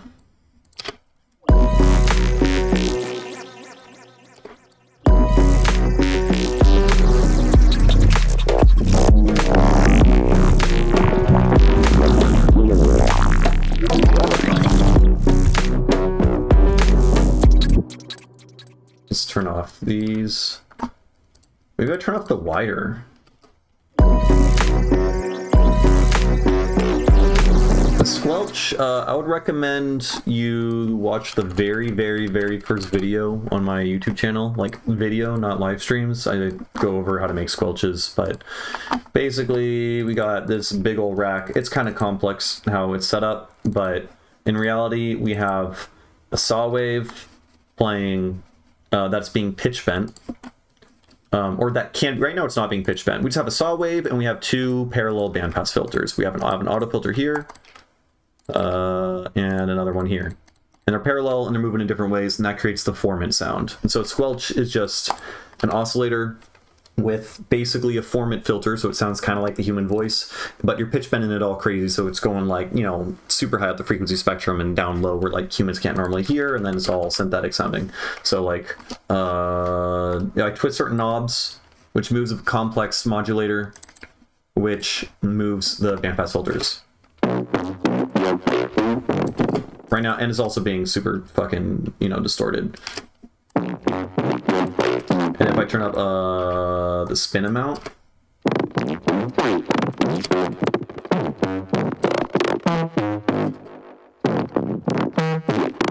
it's kind of fun. Let's go back to what I was doing before. Hey, what's up, Hoopla? How you doing? Yeah, I don't think this is gonna work.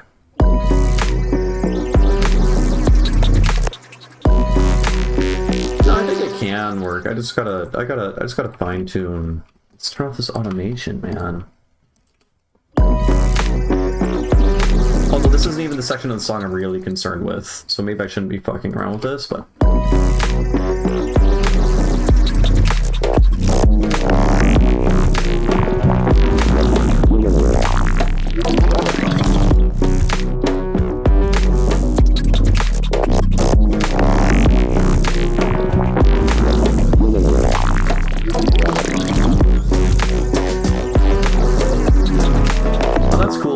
Okay, yeah, we can parallel process the chain that I'm opening up. So it's, you know, it's, you don't get the high end, but then it's super distorted, so it sounds super bassy. We get that mid-range, and then we still got a hint of the other sound.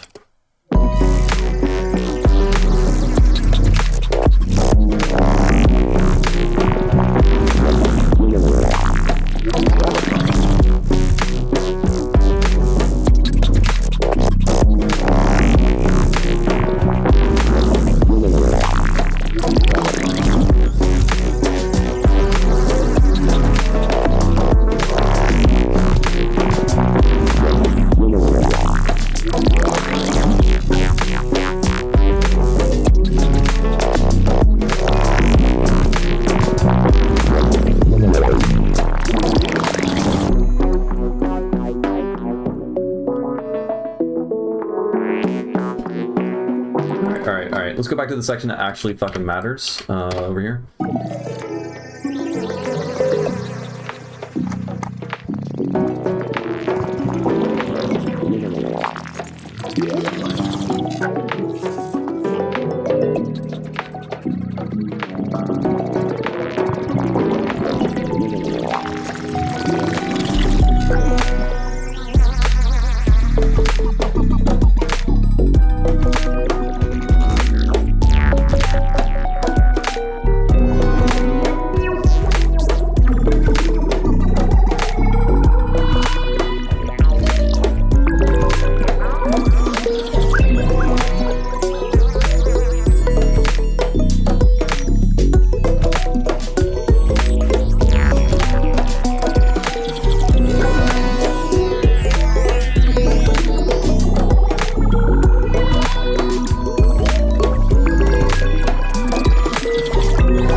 This one is from 8 months ago.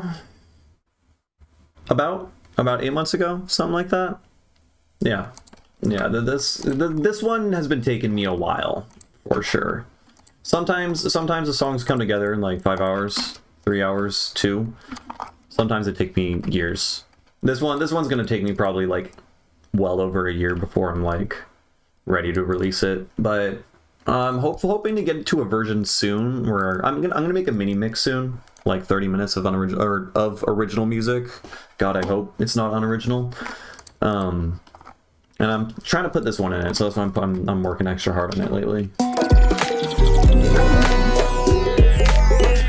Wait, where's the fucking the bubble sound, the Mindex dude?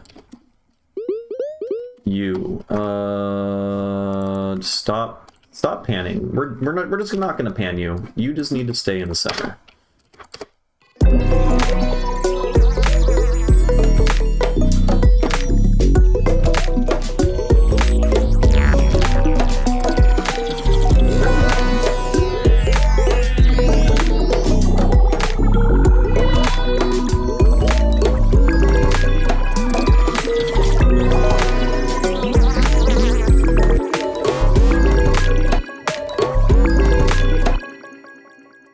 I like that for whatever reason. How much of a music section do I got? I'm not sure I understand the question. We got our drums group up here, which is just like a kick and a snare, and then some, yeah, we got like some djembe samples and some other hats and stuff, right?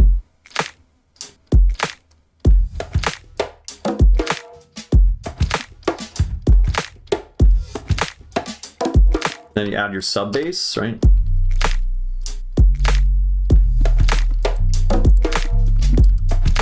You add your mid bass, which we got mostly just an FM thing for this section, right? Because like we're keeping our mid bass kind of chill, and then yeah, the melody section over here.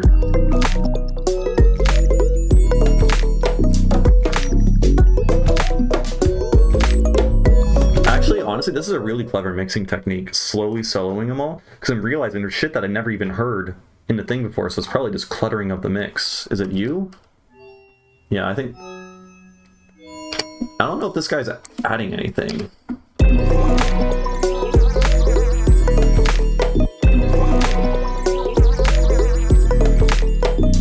I think that was literally just probably making the mix more claustrophobic, without really adding anything particularly interesting or audible.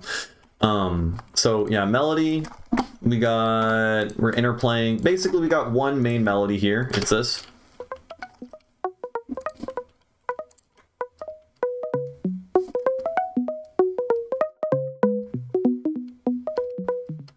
And it's just repeating that over and over again, which is a variation of an earlier melody, which was this guy.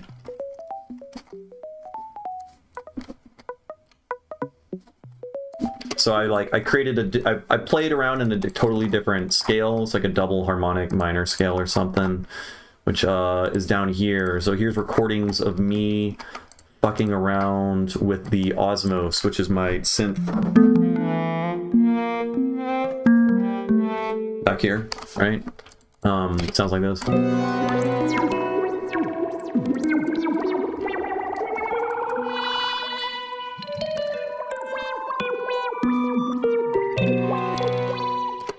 So that scale that I played in, the double harmonic thing, I needed to make the other thing match it, so I fucking, I changed the MIDI notes in the other melody to match that, so it works a little better. So now, with the melody and everything, we're like interplaying between,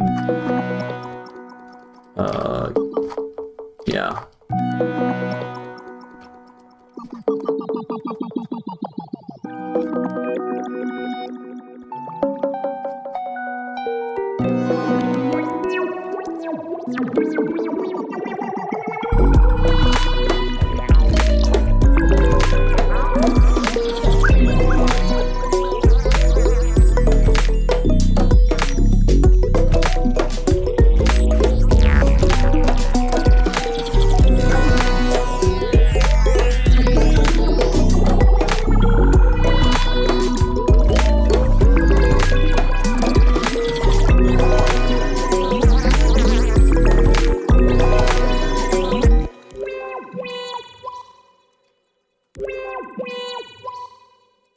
What's with the width on this?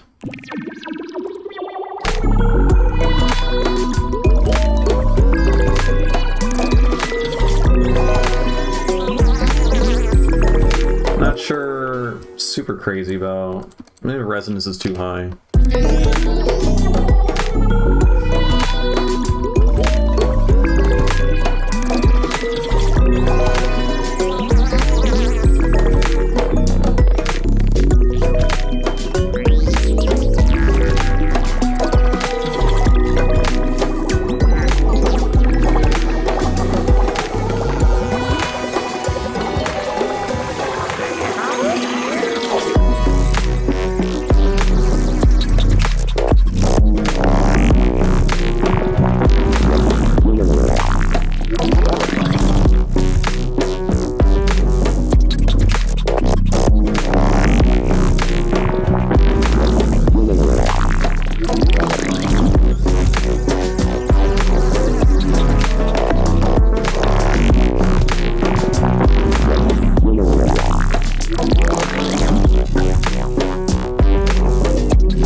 Is that?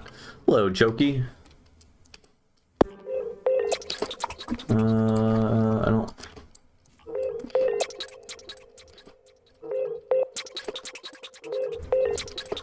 There's like an extra layer in the thing that I don't like. Yeah, that sounds better. There's like some layered percussion that I resampled or something at the end of that. It's weird.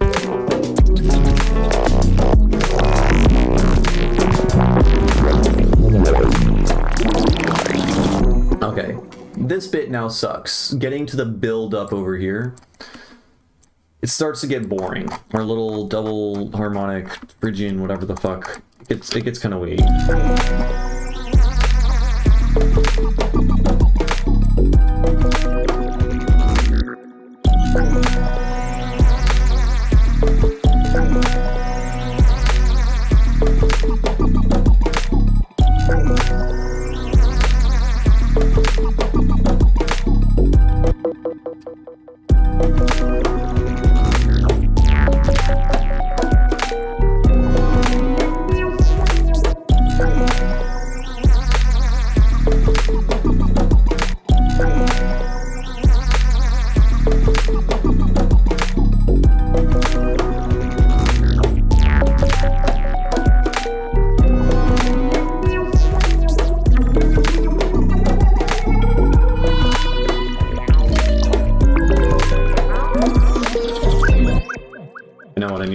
I know what I need to do. Here's a mixing thing that I've been doing lately, and I think it's pretty clever. So we got our Fletcher-Munson EQ, right? EQ with the Fletcher-Munson curve, equal loudness, whatever. Let me take a compressor, right? So what we're gonna do is we're actually gonna boost the fuck out of everything that hurts our ears. We're gonna boost the shit out of it, and then we're gonna put a compressor right afterwards, right? So we're gonna compress down if it gets too loud. Then we're gonna take that same EQ, and then we're going to do the exact opposite and take away everything that hurts our ears. So we're basically compressing a signal that hurts our ears more. So we're just like favoring whenever there's painful shit, we're just going to compress it more, right?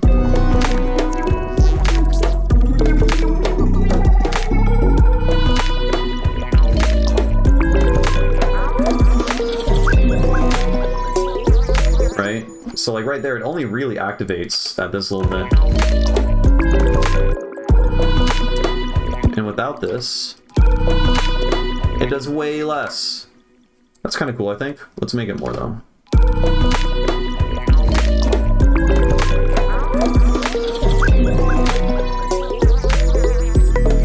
So, like, who even needs soothe? You can just use compressors, even though it still compresses the entire signal. But, you know, whatever. It's more localized. Though I guess, you know, you could do the same thing with just, like, using this bandpass filter, and you can, like, center it at, like, 2K, but then you can't see the filter, and then the this is like a lot more complex of an EQ signal than literally just a single bandpass filter. So it's whatever. Now the sound overall just kind of just fucking.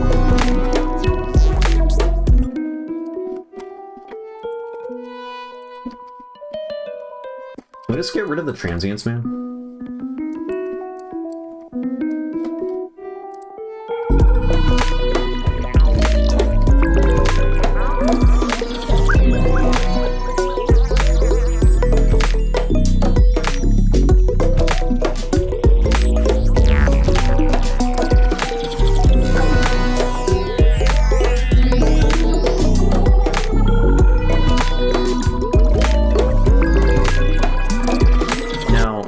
now this fucking dude is starting to get really annoying. Just that sound, I'm sick of it. So, let's make some auto filter like LFO patterns over it. Maybe it'll sound cool with a square wave. You know, we can get kind of McManny just for like a moment.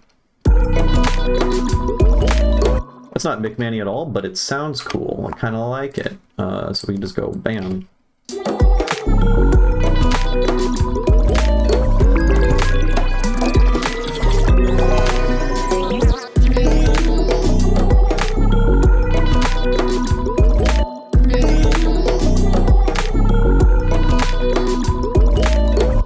I think that's really cool.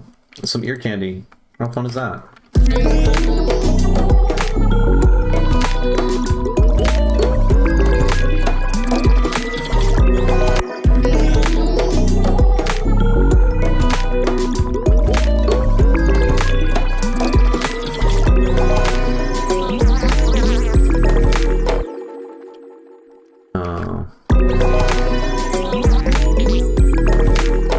Yeah, the mosquito sound is just too loud, which is a damn shame because it's a lovely mosquito sound.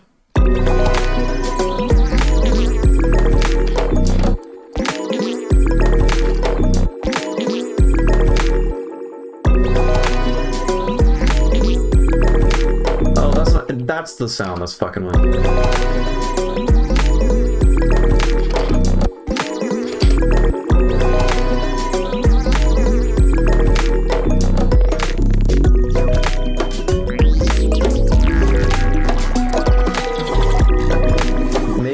Start making better music than house music. I'm kidding. I like house music. House is good. Depends on the house music, but house is good. I really like hypnotic techno, which funny enough, I suck ass at making house music and techno. I'm so bad at it. And maybe it's just like a muscle. It's just something I gotta like work on, you know? But like I guess like making something that's super repetitive sound really good is super tricky because you got to make that thing like really good, you know? Like techno is just a kick drum for like 6 minutes, so it's got to be a really fucking good kick drum, right? I don't know. I suck at that.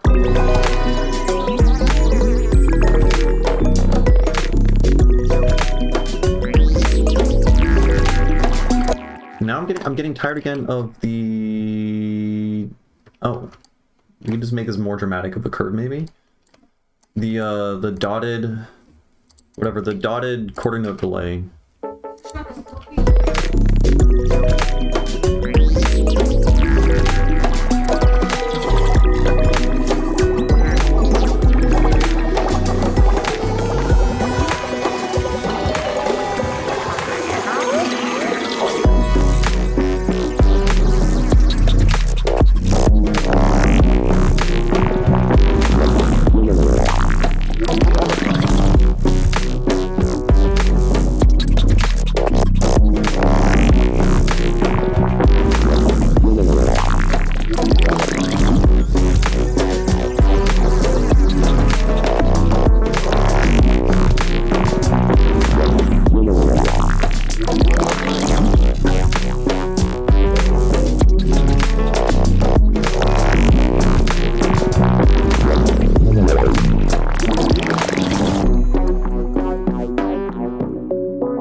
Okay, alright, this is cool. I think it's sounding good. I think I definitely made it better.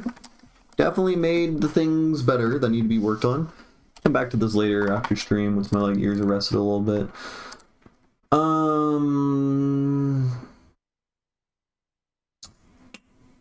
What else do we can work? Yeah, let's listen to this guy again. Let's just it's something I think I gotta do this more often. Sometimes I'll be like, man, I'm like pretty much done with the song. I'm just gonna step away from it for a while. But I think it's probably good when I'm really happy with the song to just touch on it every day for like 5 to 10 minutes. Just listen through it, see if there's anything that like pops out. Because like when you're like at that like 99%, you're not gonna get that 1% in an hour. You're gonna chip away at that last 1% very slowly, but like you're gonna tire your ears out, you know, if you like try too hard. So it's this like iterative listening over and over and over again and revisiting, but just for like slight moments. I think that might be a good idea. Maybe. Or I'm gonna burn myself out listening to it, and it's gonna start sounding worse. Who knows? Who knows? Don't know. Okay, well, while this loads, we can go back and play fucking piano or something.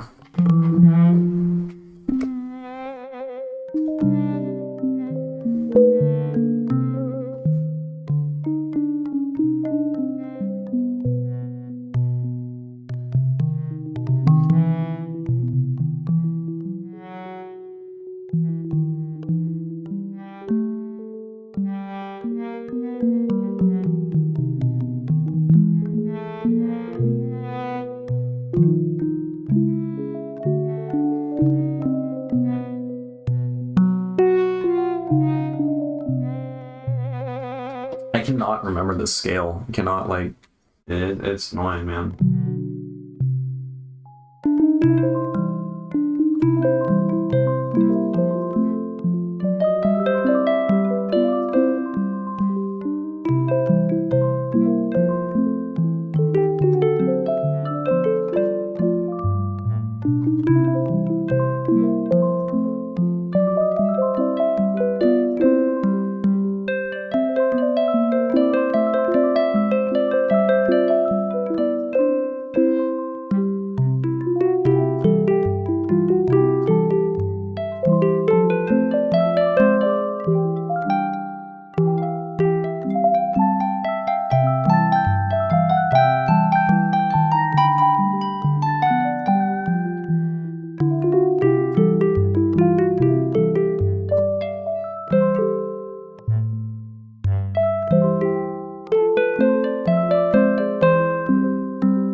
Oh, that one went a little bit smoother than last time.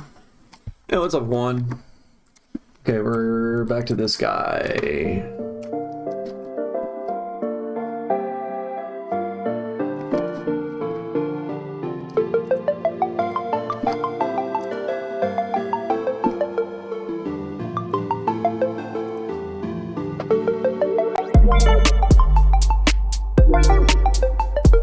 I don't know if I like that intro.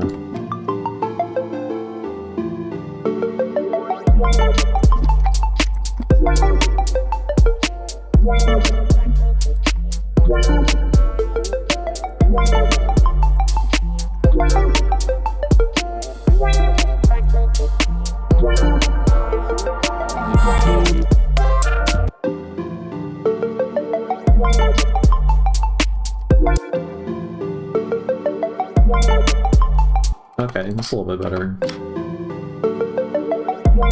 Shout out parallel processing, man.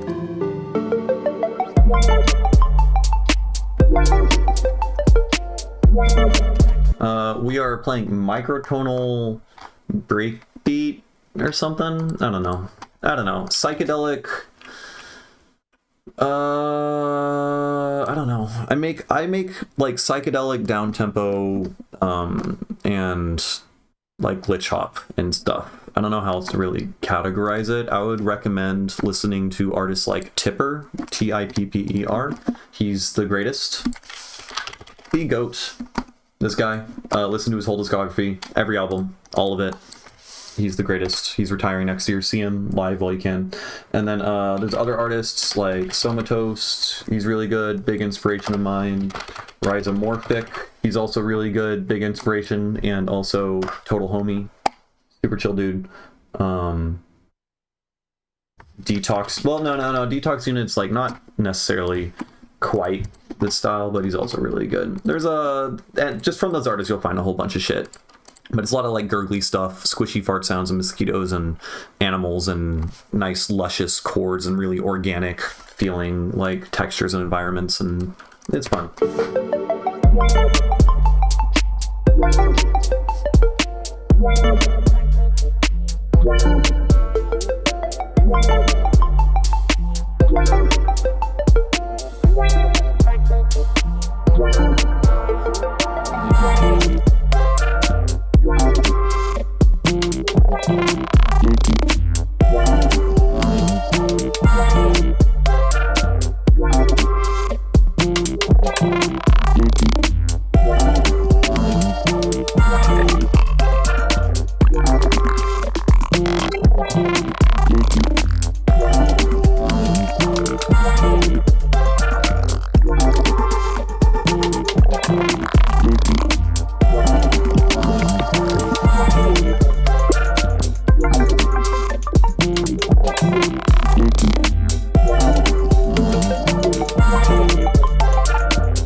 I've been making music for 7 years.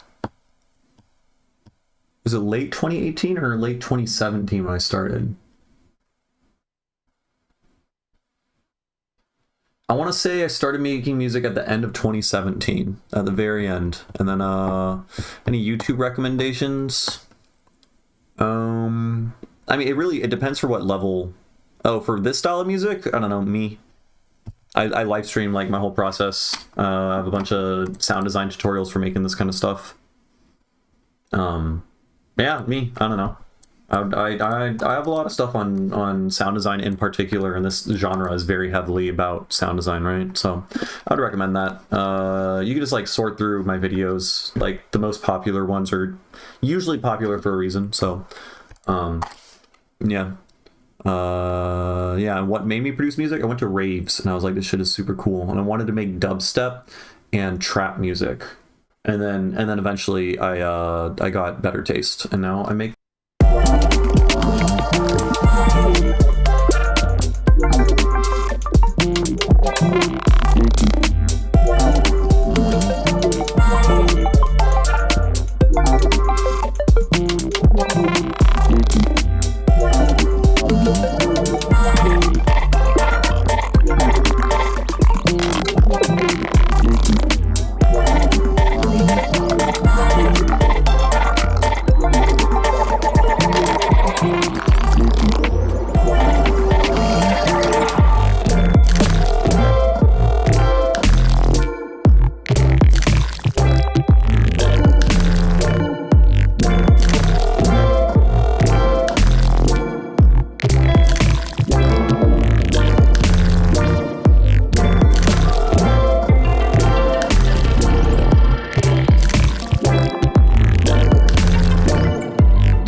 Do I always start with drums and then sub bass? No. I usually try to find some interesting sound design idea and then go off of that and start like looping. In this song in particular, I took these chords from, this is one of my favorite microtonal compositions. This is in 17 notes per octave. As you can see, we have the microtuner set to 17. So instead of 12, we're in 17. We got different intervals and such. This composition is called Blackwood 17. It's by this dude named Easley Blackwood, and he made a bunch of different compositions for different EDOs. And this one sounds super cool. So I took these chords and the main melody that you hear in the very beginning.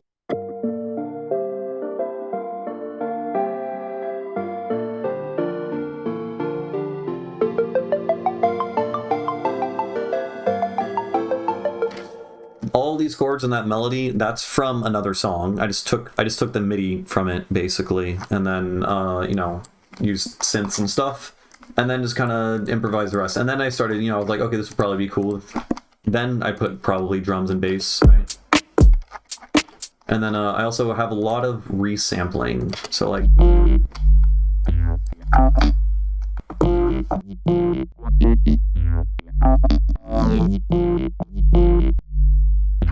I don't even remember how I made this, honestly, but it's a lot of resampling stuff. It's like resampling, applying formant filters, saturating stuff, pitching it down, resampling it again, stretching it out, different warp modes, glitches, stuff like that. And then I just keep improvising from that and just making more sounds from other sounds. So like all the chords and stuff from the beginning, I resampled those. You can see how they're like all chopped up and glitched up and stuff over here in this giant sampler. And then I have a bunch of effects and you can create these sounds.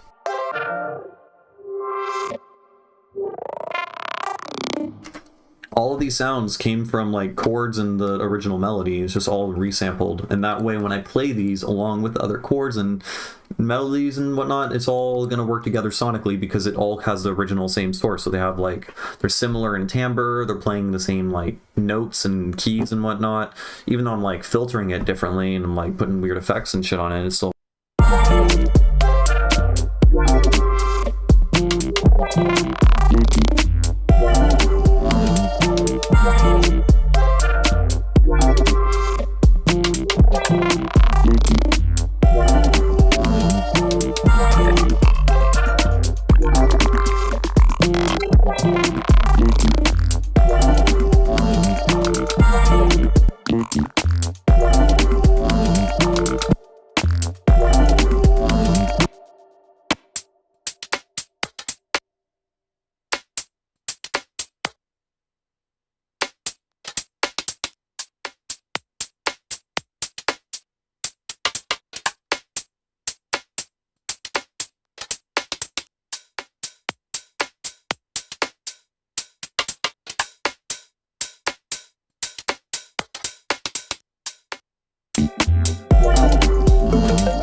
Was I just playing the song the whole time with this muted? I might have been. That's embarrassing.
Okay, alright, I think I'm done.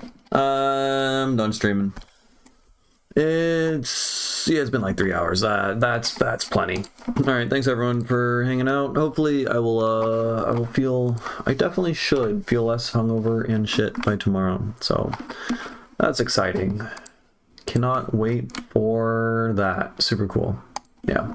Alright, I'm out. Thanks everyone for hanging out. Yeah, I hope you learned something or, I don't know, had fun. Alright, I'll probably stream again tomorrow. I'll be around. Alright, take care, y'all.